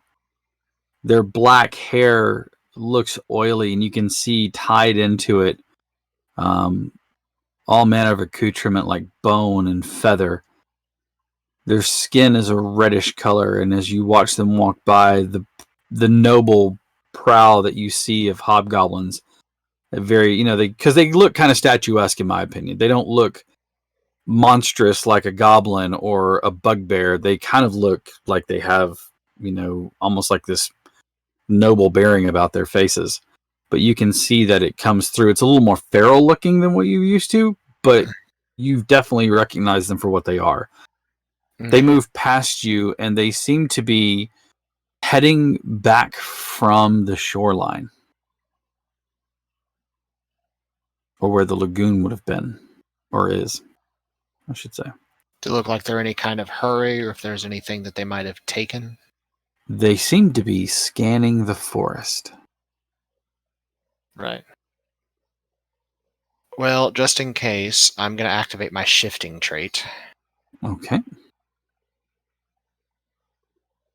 Kiseshi, as you were hunkered down, which you had the lowest with a 12, if I'm not mistaken? Okay. Yeah. As you were hunkered down, you feel something bump up against you. You look to see the thick stalk of a leg attached to a figure dressed in hide armor. It turns to look down at you, and it looks completely perplexed by your presence. The hobgoblin is staring at you for a moment, not really recognizing what you are. Because, one, you're wearing armor. Like, not just armor, but like heavy armor. Covered in He head takes- to toe. Heavy Yeah. armor, like helmet and all. He takes a moment, and you hear him say something in a language that you do not recognize. It's a dialect of common that none of you know. And he summons another one, walks over, and he starts to look down at you as well. And you watch as he reaches out with the tip of one of those little thin spear-looking things, and he doesn't really like stab it into you, but kind of like pokes your armor, trying to figure out what it is that you're doing.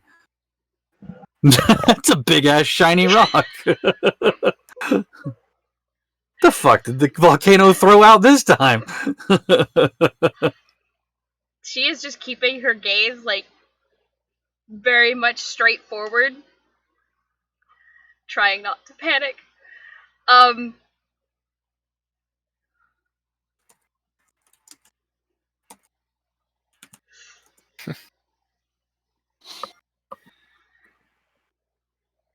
One of them gets down, and he's like pretty much staring at you face to face now at this point in time. I mean, it takes him a second, and then you realize, you see the dawning slowly start to grow in his eyes, that he recognizes that he's looking at a person. And he opens his mouth to let out a scream. He What are you can doing? go ahead and give me a Constitution saving throw first. Okay. I will do just that.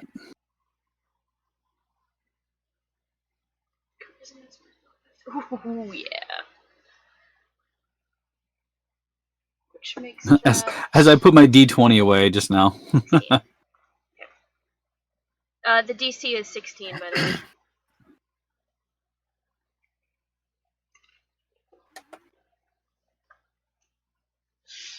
I really hope he fails this, because this will be really damn cool if he does. He has failed. he'll take 11 poison damage Ooh. as I cast poison spray. You just spit. I did. I just spat poison at him because it's a Yanti thing. It's You a just cantrip spit that I can poison out cast at him. at will. Hit him in the eye. Make him blind. It's fine. It's like the one of your favorite dinosaurs, Q. I think it's the It is not the dinosaur that you Dilophosaur. think it is. It's the Dilophosaur, the one with the... The Dilphosaur. You're a dilf. Anyway, it's The Dilophosaur, yes. the Wait, one that- wait, no. All right. He takes 11 points of damage from you. Yeah, so the intention was that, and then I realized that it's not actually, like, coming from my mouth, which would have been a hell of a lot cooler. It's actually a puff of noxious gas that is released from my palm, which is significantly less cool than just hawking poison at somebody. Hold on. So bad breath. Just because that's what the aesthetic of the spell says doesn't mean that's what it has to be. Can I just spit poison at him? I can say that's exactly Good, what you do. excellent. Because I'm aiming to basically just render him unable to speak using that. Basically, okay. he opens his mouth to say something and then just winds up with a mouthful of poison. We should spit in his mouth. Basically. He is spitting and sputtering and trying to clear his mouth from it. You can see that it's already having an effect, tearing away at some of the flesh in his face. He's clawing at it. However, there is not one of them there, but two of them. I know. And the other one immediately raises an alarm, and you watch as two more stand and make their appearance known. So you can now see 4 of these feral-looking hobgoblins. And with that, I would like everyone to roll initiative. How far am I still? I was heading back. Yeah, you've probably closed about half the distance, so you're still looking at 300 feet. Yikes. Better get moving. Yeah. Good thing my first move, I get an extra 10 feet of movement. 10 feet of your first movement? Well, what is it? It's a trait from Gloomstalker. Gloomstalker, yeah. So you can go 80 feet on the first round. If you dash. At least. Oh yeah, no, he'll dash. He'll dash at a brisk walk. I think you guys will be okay. Wait, and you have cutting action. No, I don't think I do because I'm a rogue. What level? I'm only 4 what levels level into rogue. Cunning action. You get cunning second action level. at like 2. You can go 120 feet on your first turn. No. I just disappear and then go. All right. You know, it's 120 We'll figure it on out your when it's my first turn. turn. Yeah. We'll figure it out. 20 or higher. 24. 24, you monster, you. Wow. Yeah, this isn't going to be fun. She's debating now if, like, can I just set this forest on fire? Just everything goes ignited. And fireballs are go-to. So She goes, I have a plan, guys. Is it to light everything on fire? Yes. It isn't It's not. a good plan. It isn't not that. Okay, anybody else have higher than a 20? 23. Whoa! That's rare. You want me to say I Yeah. got a 20? Steve doesn't have Anybody eyes, else? but that initiative roll does. I got a 20. You have a 20 total? Okay. Yep. God, I can't spell your character's name, but I think I did my best. Okay. 15 or higher? 15. Okay. 15-4. Okay. All right. Let's see. Who does that leave me with? That leaves me with 3 of you. So 10 or higher? Roll the 10. 13. You rolled a 10. And what did you have, Molly? 13. 13. And who rolled a 10? Me. The dumbass that can't stealth. Kaseshi. Okay. Is that all of you? I believe so. Yes. For some reason, my brain is like, there should be 7. There's not. There's 6 of you. 7 with me. Okay. Forest, gaming trail, 2 of them are within melee contact of Kaseshi. I assume the rest of you are kind of spread out about 5 to 10 feet from one another. The other 2 that appeared are about 20 feet from Kaseshi's position.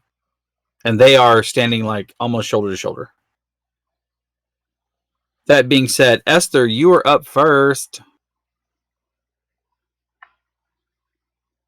Fireball. Yeah, but it's a jungle. Evocation spell, shape charge, fireball. Was a jungle. Remember, fireball does not ignite things. Well, since we're putting it that way. Hit the deck. Fireball is a I can cover concussion just- grenade. Click, boom, boom.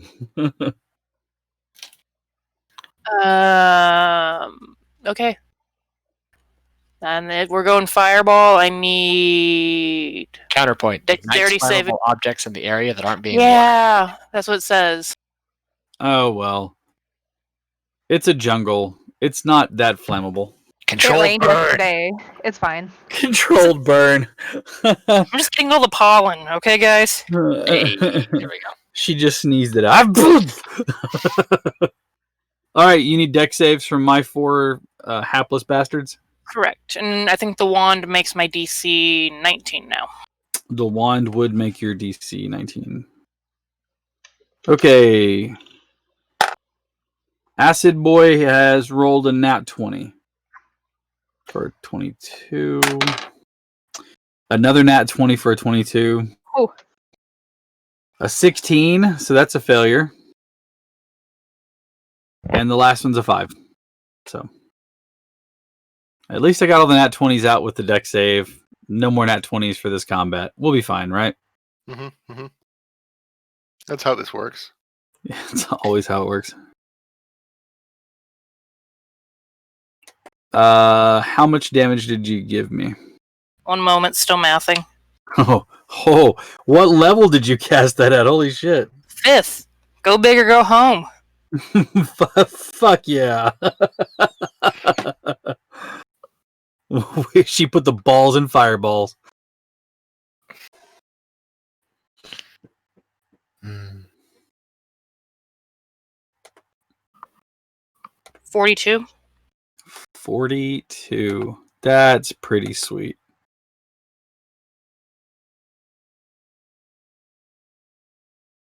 She's like, I can do that once. It's a fucking amazing.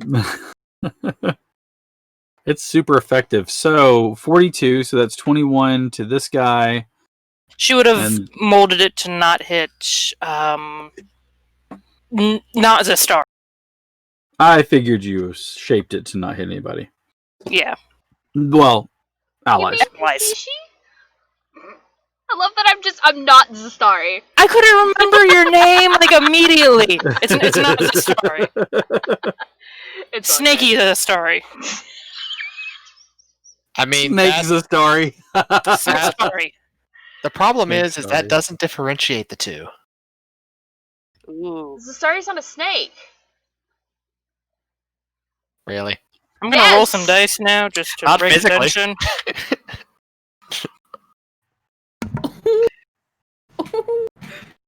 Oh shit.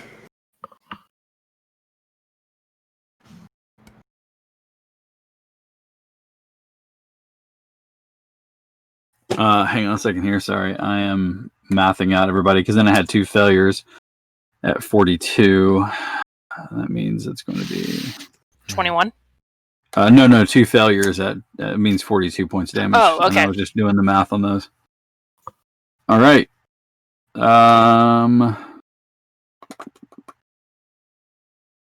Yeah, sweet. Okay. Awesome. Yeah, they are nice and singed. Trees are blasted, parts of bark and palm fronds and leaves are stripped from trees. You can see dirt's thrown up everywhere.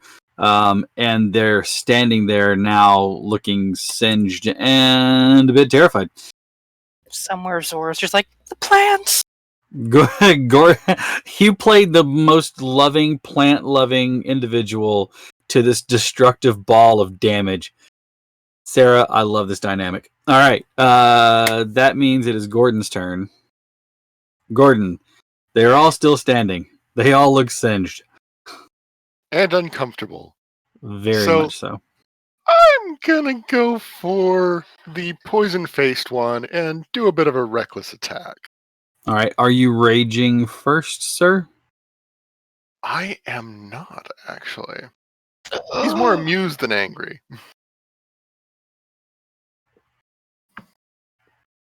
Fair. Okay. He thinks they're stupid. It's fine.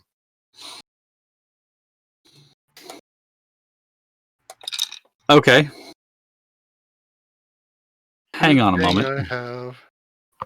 I checked. It doesn't require Oh, goody. Goody, goody. You knew where I was going with it. it.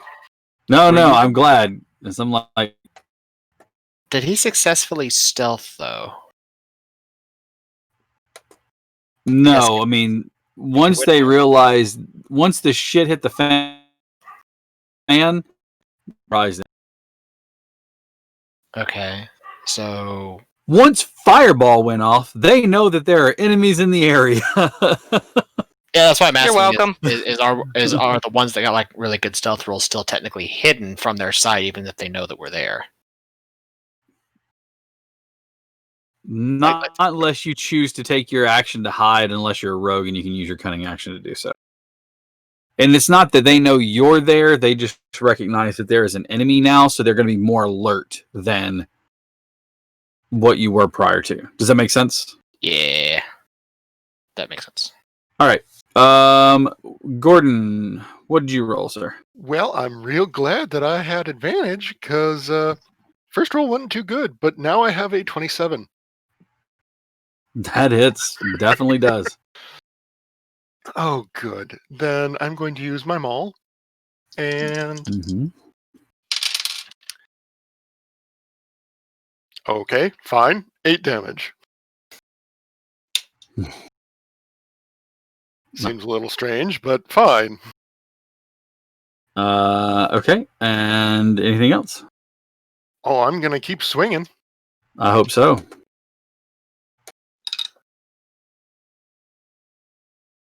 Real glad I have advantage. All right. That one is a 21. Okay, that also hits.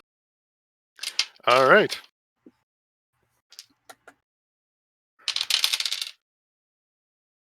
Ten. Okay. He is looking pretty beat up, but still seems to be.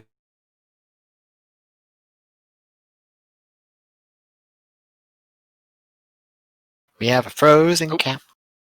Unfroze? Maybe. No? There we go. Yes. He's okay. back. Nope, froze again. now he's Nope, gone. no, he's My back. turn. Stop it! You're freaking me out now. That's why I'm here. Just to freak me out. Is that really? We're gonna get 2 attacks against Gordon. You got real fast there. Say again.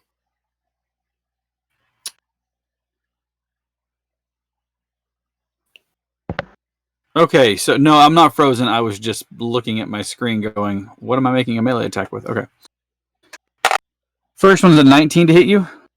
That'll hit. You have advantage too, because reckless. Mm-hmm. Okay. Second one's going to be a 27 to hit you. Yeah, that's definitely hitting. And, oh, I dropped my die. The last one is a nat 20 to hit. Whew. Fun. Rage, man.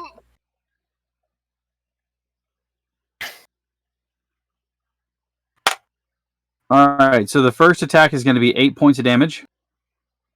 The second one is 4. And the last one is 13.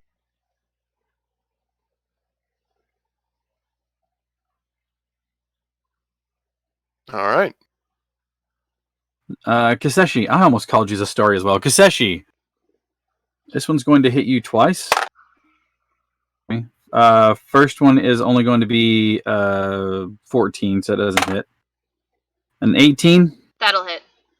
Okay. Let's resolve that damage now. It's going to be 5 points of damage. Okay.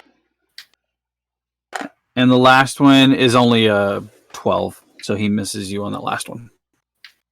Okay, and then the other two are going to move in. Seeing Esther as casting a fireball, and since they caught the brunt of it, that's who they're going after. One of them is going to huck javelins at you. That's going to be a 23 and a 15. Shield. Okay, shield on the first one. Shield on shield the works first the entire. one. It works the Yeah. entire time. Sorry, brain went derp. Okay, so that would. So the first one was a 23. That in your AC is. With mage armor. 1 second, I can't brain. Mage armor makes your base 13. 13 plus dexterity, and then I have 1 second. Cloak of Protection, which adds a 1 AC on top of that as long as I'm not wearing armor. So 13, 18 AC. Okay, so with the shield, it's going to be a total of 23. But meets it beats it. Wait. Yeah, that does math. Okay, yeah. Then actually, yeah, I already said shield, so yep. Okay. That is not the same damage dice. Hold on. Sorry, it's not a D8, it's a D6. Sorry. However, the second one does miss you, or bounces off the shield as you create it. 5 points of damage. And the other one is going to run forward and try to hit you with that slick-looking club that he's using. That's a 17 that misses you. And that one misses you always. And then you watch as he brings a shield up to try to bash you with it. That's going to be a 26. Reaction. And because I'm going to take a reaction on that. What, say again? I'm taking a reaction on that as Roderick points a hand out. Because there's a feature he always has is he has faint claws on his fingers. Mm-hmm. He opens up one arm, carves a symbol into his arm, and in an ancient tongue says, "Be blind," as he's going to use the blood curse of the eyeless on that 26. Oh, okay. And what does that do? I reduce his attack roll by 5 because I roll a d6. Okay, so it's a 21, and since shield is active, her AC is a 23 still, so that attack with the shield misses. As the bouncing one in off front the of her, shield. the blood in his eyes basically ruptures. Jesus, man. Calm the fuck down, sir. Blood All hunter. right. Yeah. All right, that is all 4 of my hobgobs. Aurelius. Would I know that they're being attacked right now? We're being attacked. Get your ass over here. Probably because you heard Okay, out in the woods. that would be my. That is a recognizable noise. Esther. He wasn't on the balloon, so Yeah, that's true. I was the one that was up on the balloon. Okay, so Esther took offense to something. Okay, really big spider for ire. Big spider. So I do have Dread Ambusher, which at the start of my first turn on each combat, my walking speed is increased by 10 feet. Okay. Does that count for a dash? So would I go 80 instead of just 70, or? If your movement speed is increased by 10, Yes. then that makes your movement speed 40, correct? 40, yes. Then if you use dash, it would make it increase by your movement speed again, which would be 80. Okay. And if you used cunning action, it would go up to dash 120. again, it would be 120. We'll do that. Zippy boy. Oh, look, here he goes. Wait. Arms out. No. Just runs face first into a tree. Yeah, that would be what happens. I'm not taking that. No. Okay. You haul ass through the forest, doing the best you can to try to get where you are. Mhm. You are apparently moving with rapid, just all abandoned, correct?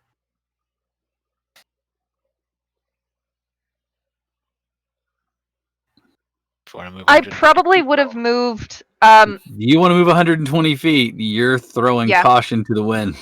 I probably So- would have moved more to the path than through the trees, so at Okay. least it's more open, so I'm not making as much noise as I'm going.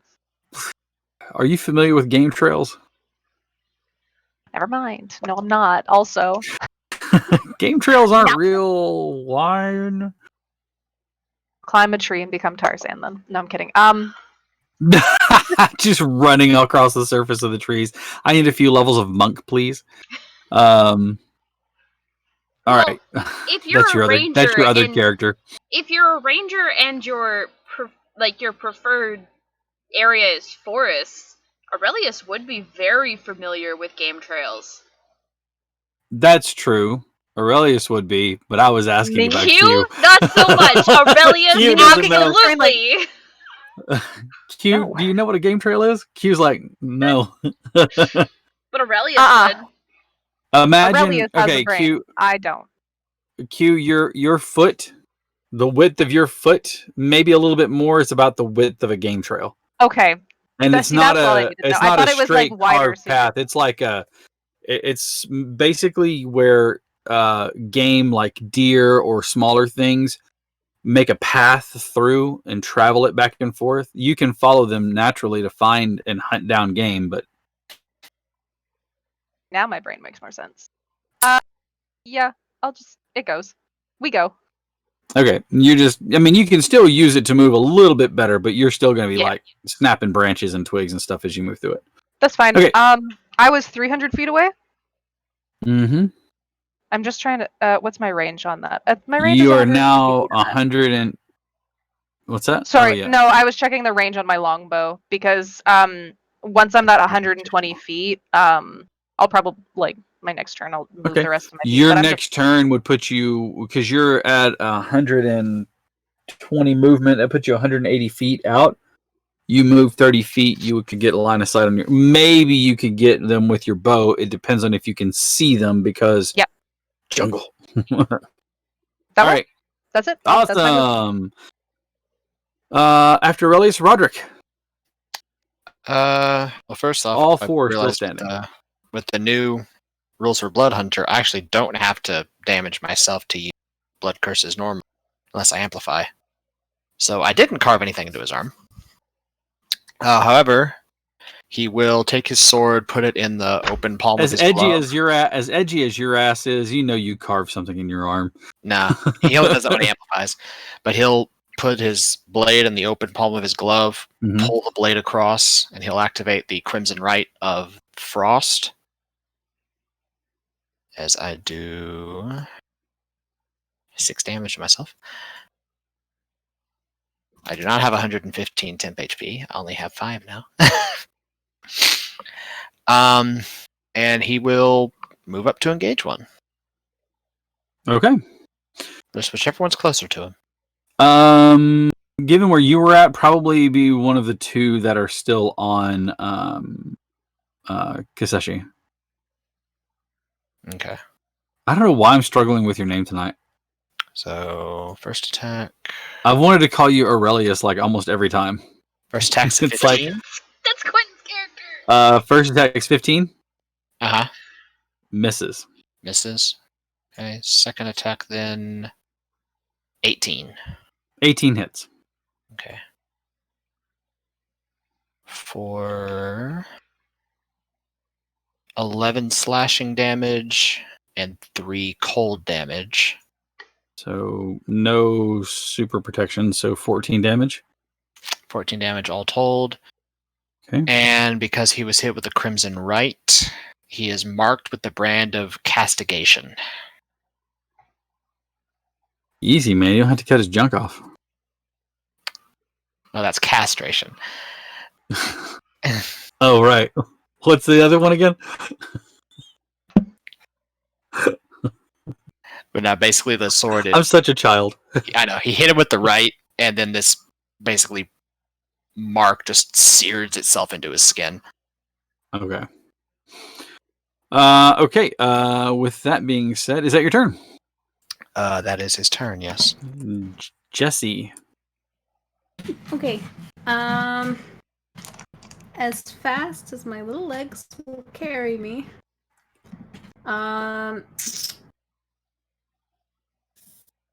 First I'll go up to, oh god.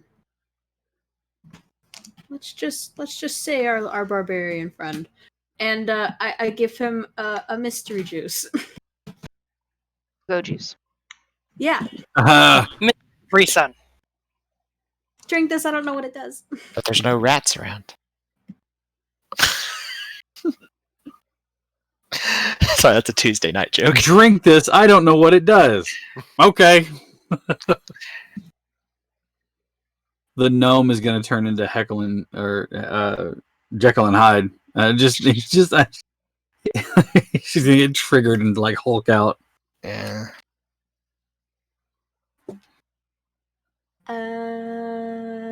You gonna drink it? Yes. Okay, you get boldness. The drinker can roll an extra d4 and add the number to every attack roll and saving throw you make for the next minute. It's like you're raging, but you're not.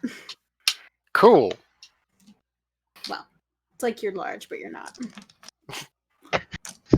You think you're huge, big, large, but you're not.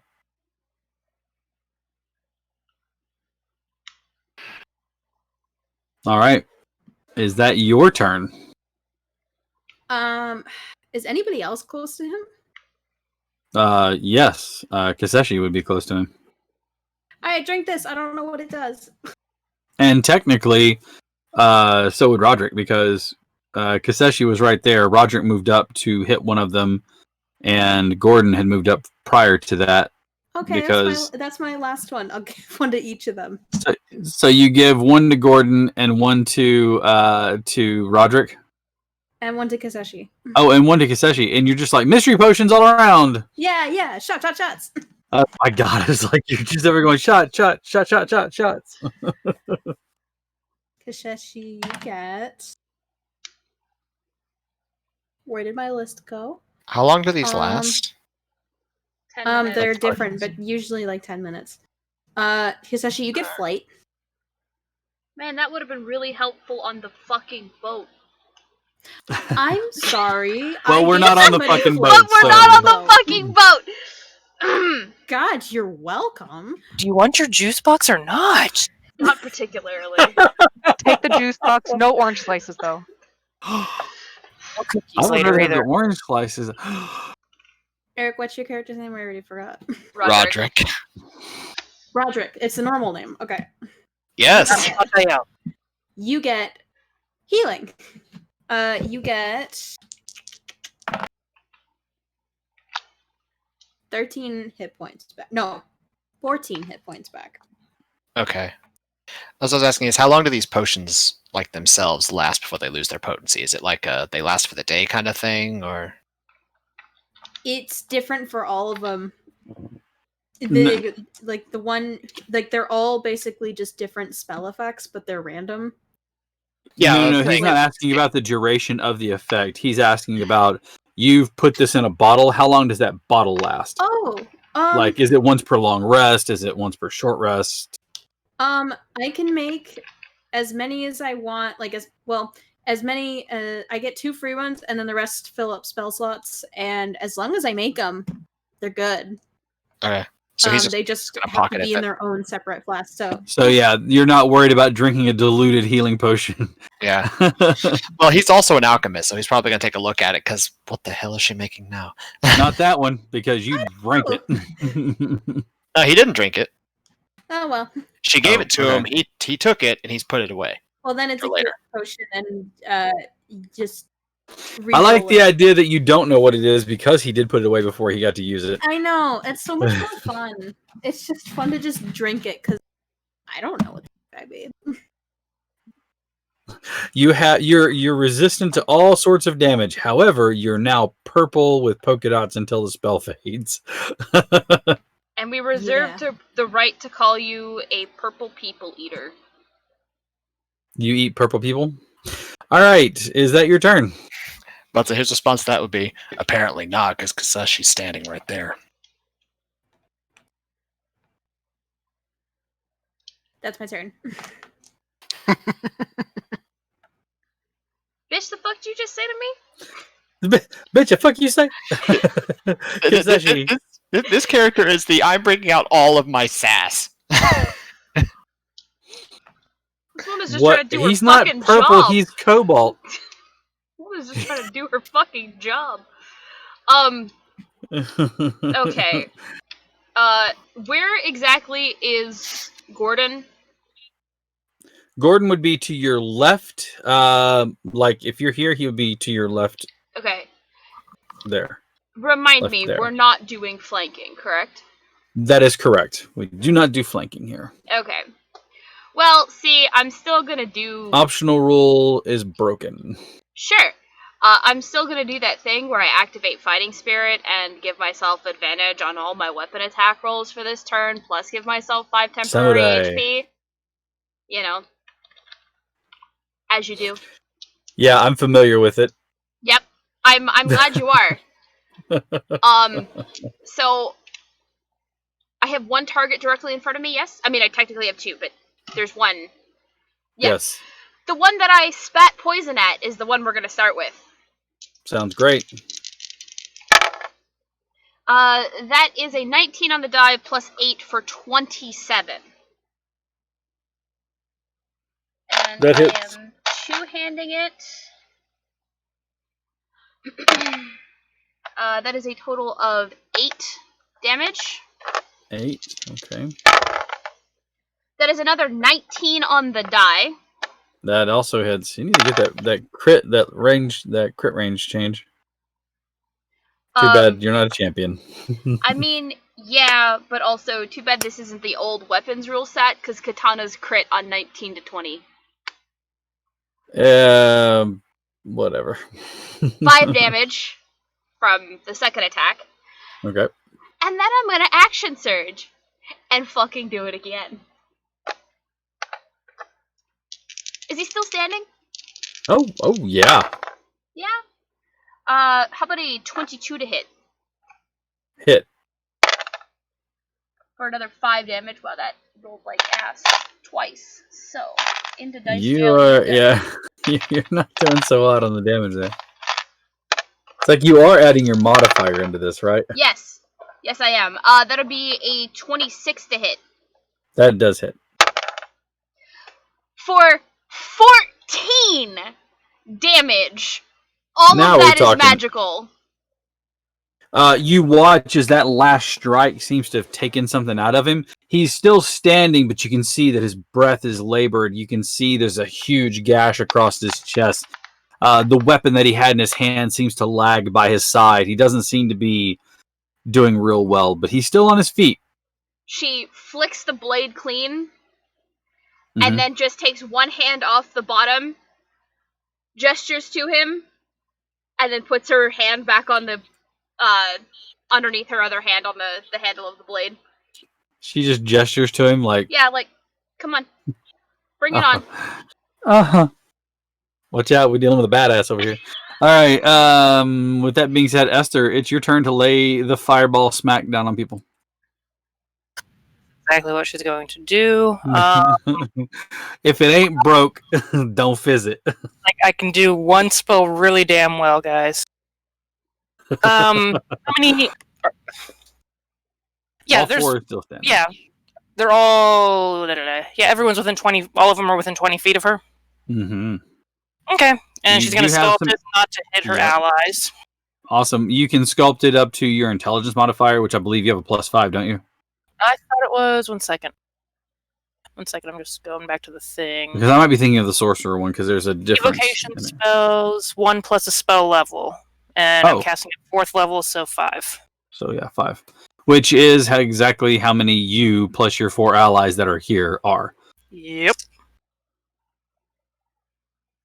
Starts getting into those lower spell levels. He's gonna be like, well, which one of you do I like? Aurelius, do something amazing. Like dodge. I do a sick flip. Evade. Oh, you don't have evasion yet. I still do a sick flip. Into the fireball. It's fine. Into the fireball. It looks get- really cool. You get Hurts, blown but by the cool. fireball and like cartwheel out of it. Cartwheels 5 times 38. in the air. 38 damage. Okay, so you need dex saves from all 4. 19 saving. Fail, fail, fail. All of them failed this time. So let's take out Acid Splash Face. He is dead. So he's blasted by the fireball. His body goes in an awkward angle, and you can hear the crunch of bone as it wraps away, and his head touches the heels of his shoes for a moment, and he falls dead to the ground, or the heels of his feet. You said 32, right? Yes. Sorry, 32. Okay, 38. I did? Oh, 38. Oh, okay. I'm glad one of us is paying attention. Now I've got to do that math. Thank Damn you. I'm it. here all week. Yeah, okay, that's right. And then, oh, this math is even worse.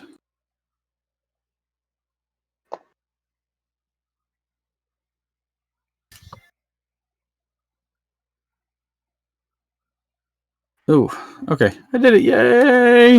Okay. Nope. They are all looking really burned up and hurt. Like badly damaged. Is that your turn? You destructive little angel, you. For now, that's all she's doing. She's just like, probably like has a bit of suit on her. I just imagine she has a dagger just for making notches in something. Notch. Okay, I feel like one of you guys is gonna have to move. All right. After you is Gordo. Hello. You've had fire like engulf you but not touch you like nearly twice. This time it was walls of fire all around you, but not you nor your friends next to you. The hobgoblins that are there, one of them is obliterated. The other one is still standing, but he looks rough as fook. What are you doing? He is a little pissed off that they touched him at all last turn, so he is going to rage. Oh, snaps. Probably doesn't need it, but he's doing it anyway. Feels good. It feels good. It's cathartic, yeah. I've just imagined you're Ben Stiller from not Ben Stiller. Anyways, I imagine it's Mystery Man where you just jump on the. Yeah, it was Ben Stiller. Jump on the top of the thing and just scream and watch all the windows bust out. I was thinking, from last turn to this turn, this turn to, you'd slowly be hearing him increase in volume with a whine that seems very similar to a teapot. Just getting Are we gonna louder tip you over and and pour you louder. out? Kettle's done. There you go. I just feel like it's a fight, Gordon. It starts soft, and then as soon as he gets to rage levels, where he's screaming. Exactly. I love that for him. So he's gonna just golf swing with his maul. Oh my god. And that. Let's see here. And. Oh, not attacks, right. So that is plus. Oh, yeah, okay. 23. That will definitely hit. Okay. Oh, I didn't even add it was a D4, Molly? Okay, and that's Yes. just to attack rolls, not to damage. Attack and saving Okay, throws. so don't need that anymore. Right now. Do not forget your raging damage, too. Indeed, that was 4 damage, yes? 3 damage. Alright. Need a more colorful die. That is 12. Putting you 12 back. damage. Okay. Alright. And This is the one that has the mark on him right now, because that's the last one standing where you are. The other two are, one is away from her, but the other one is right in front of Esther. okay. Oh, if he's still standing, he'll go from the golf swing into sort of a Just around the side swing. windmill it. Just windmill Exactly. it. Dunk. That one is a 21. That also hits. All right. And I keep forgetting the D4. Sorry.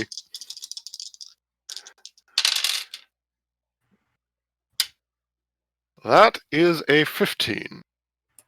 15 damage. 15 damage. 15 damage. I'm sorry, you broke up on me. Yes, 15 damage. Okay, that drops him. Like driving a tent spike into the ground, he just absolutely drops to the ground with a maul hit. You can hear the crumple of the bone and everything inside of him as he just eats into the dirt. All right, is that your turn, sir? It is. Okay. Don't touch me! Okay, yeah, both of the hobgoblins are recognizing that this is not a fight that they're going to win. Actually, you watch as the one with the spear starts to take off through the forest, running away as fast as he can. With the javelin, the one that attacked you from a distance, just takes off through the forest as far as he can. The one that's right in front of you disengages and then starts to back away, trying to get away as fast as he can as well.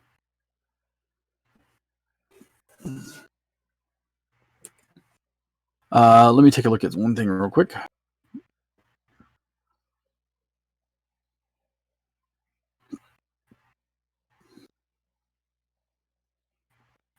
Okay, yeah, they are just beating feet to get the hell out of there. All right, that brings us to Aurelius. So cunning action I can use on each of my turns? Every turn. Cool. So with your cunning action dash, you can move 90 feet, or you can move 60, 30 with your movement, and 30 with... Yeah. So if I with move your 60 feet, that's going to put me up to... I'm you'd be 130 feet away. You're at 180 right now. If you move 60, it puts you at 120. 120, sorry. I looked at my fingers and I'm like, yeah, that feels right. I don't know how to count my own fingers. It's fine. One's probably missing somewhere. I have a range of 150 feet. Could I take a couple shots? Give me a perception check.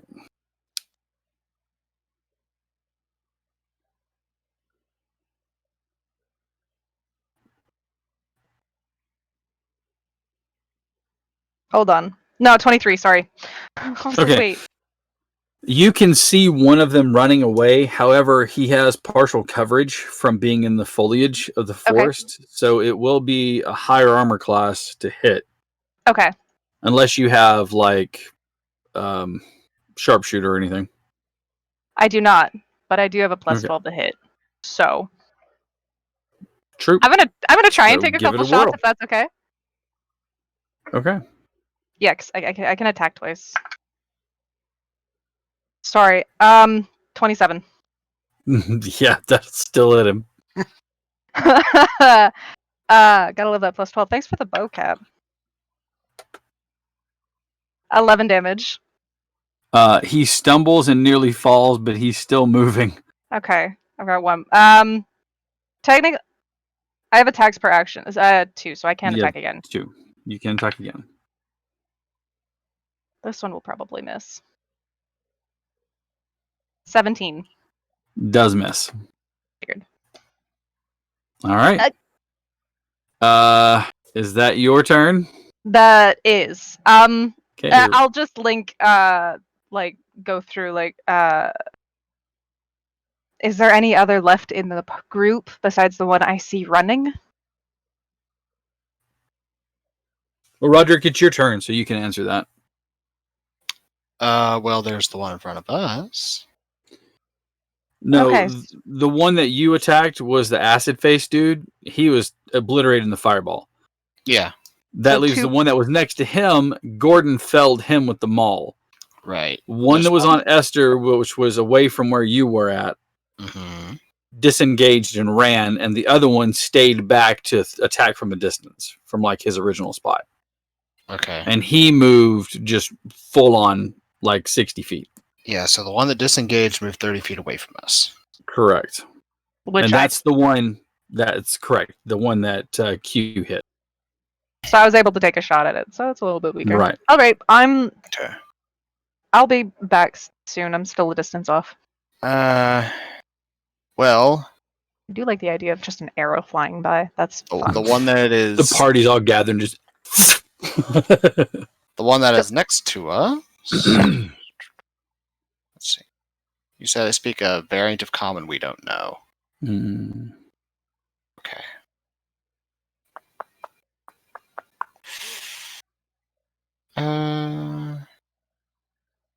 You know what? Yeah.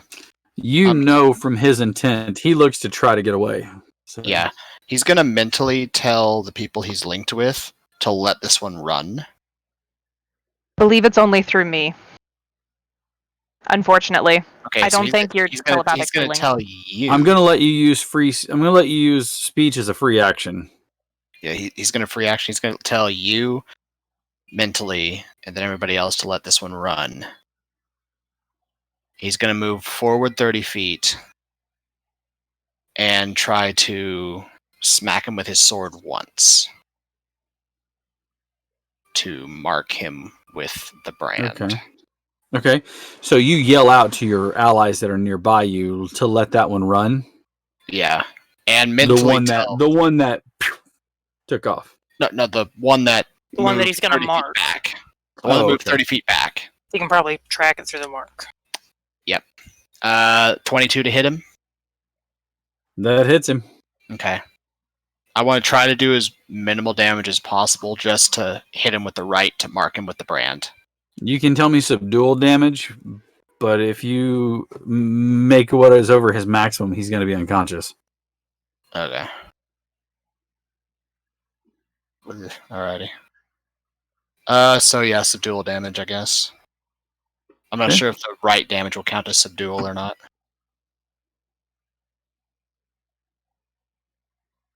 It will not count as subdual. Okay, so 9 subdual damage. 9 subdual damage. Yeah. He is unconscious. Alright, that's fine. Like he was running, you ran up, and went bat. And he just hit the dirt. Okay. So I'm You have also a prisoner. I'm also gonna mark him with the brand of castigation. Okay. He is now marked. The other one, I'm going to just How hand far wave off the is he? rest of this. He's like, I want to hand wave this one because it's getting close to time. You have a prisoner though, unless you want to do something with him. But you can decide his fate and the rest of your island adventure next week when we return.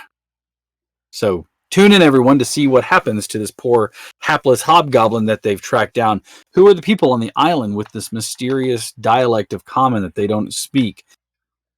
Where were the Wyvern Riders if this is the island that they came from, but these people didn't seem to have any of that? These questions and more may be answered next week when the Escorts return. Huge shout out to Maddie, our production manager, who is playing as Kaseshi this evening. A huge thanks to Eric, one of our biggest supporters and has been for a long time, who is playing as Roderick this evening. A huge shout out to Sarah and all of her unknowing emotion for all that she's I done. am a mystery. That's right. The enigma that she is. Thank you. She was playing as, my brain just went blank, Esther this evening. She of the Fireballs. And then we had Q, who is playing our Aurelius. Q is our multimedia manager that really gets all of our tweets and everything else like that. Make sure if you're not following us that you follow us at DireBearAC on Twitter.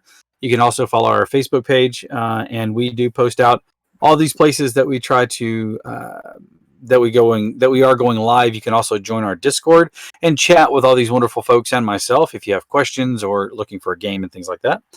A huge shout out to Steve, our longtime comic relief, who was playing as Gordon this evening. And then to the quiet, at least this evening, quiet one who was playing as as my brain just went blank again. Jesse. As Jesse, we want to thank Molly for being with us this evening. I wanted to keep calling you Tongarella. I want to keep calling you by your other character names for now. Thank you all so much for tuning in this evening. We will see you all again next Monday. Until then, don't forget, we have shows tomorrow night. We have Vampire Valley by Night, which will have Eric and Sarah and a few others in there. We will be back again Wednesday, and that will be Monster of the Week, which is hosted by Q. And we'll have, oh gosh, who all does it have in it? It has It's you 3 in it, people. I know. We have I know it has Molly, we have Maddie. Steve, and we have Maddie. Steve joining us as a new player. Oh my gosh. Well, welcome to Monster of the Week. I love it. I will need to make a special appearance with Monty at some point in time. Planned. Planned? Okay. I will talk to you about that. Oh, well, send me a message because who doesn't love Monty? All right. You know what? No one doesn't love Monty. And then on Jesus only Thursday, likes you as a friend. Jesus only likes you as a friend. Everybody loves And then on Thursday, we have Descent into Avernus, which is run by Maddie and has a bunch of these same people and others in there. And they are, how far are you in yet? Have you made it into Avernus yet? They just got into Eltrul. Their first foray resulted in the paladin being instantly killed as soon as she set foot in Eltrul. Welcome to the game, Yep. pal. Yep. Which of course was then introduced Doomslayer style to the barbarian that replaces her. Ooh. And they've recently met up with a devil that looks like the Marauder from Doom Eternal, who All right. promised them safety for the civilians in their party in exchange for half of their soul points. Ooh, that's a big barter. And they took it. Wow. Well, I mean, hats didn't off to want- them. First of all. Adira did not want to, but the rest of the party was like, this sounds like a good idea. Well, then they are in for a treat. To be fair, Anyways, they looked over the contract, they passed the save, there wasn't any hinky stuff going on, except for the fact that they couldn't see the real name of the demon, but... well, don't forget that Fridays here in Huntsville at Lucky Dice Cafe, you can see this guy right here running games. Feel free to pop in and grab a ticket. Right now, we're going to be doing some D&D. And then on Saturday, we do have tickets for Liquor Express. There will be 2 sessions. Coming soon to Lucky Dice, they'll also be running 2 sessions. That's right. Not just 1 table, but 2. So that way we can get more people accommodated, especially since we are limiting our table sizes now. I want to have more opportunity for people to play that. And I've ran tables of 10 and more. It can get a bit harrowing, so I would like the opportunity to not try to do that as much as I used to. So, there we go. Anyways, thank you all again. Don't forget D&D Live coming up in June 18th, 19th, 20th, and 21st. It's Adventure League. We're previewing Season 10, and I will be running a game there, so you can jump in and get with that. Baldman Games will be running it, and I will be on their staff for that. 18th and 19th of July here in Huntsville is the Huntsville Pop Culture and Comic Expo, and I will be there running games as well as many others. Feel free to come by. Last year, we gave away a bunch of games and books, including legendary bundles for D&D Beyond. And when I say we're giving away, I don't mean 1 or 2. I know like 7 people went home with legendary bundles. So if you get a chance, come by and see that. All weekend passes are like $50 for a full weekend pass. And it's worth it. It's a really big turnout. It's a really good show. And then again, there is no Gen Con this year, so I will not be in Indianapolis, but I will be at Origins quite possibly. I'm really feeling that one out, but that'll be in October. Anyways, thank you all so much. Until next Monday or until tomorrow, take care of yourselves. Thanks a lot. Bye, guys.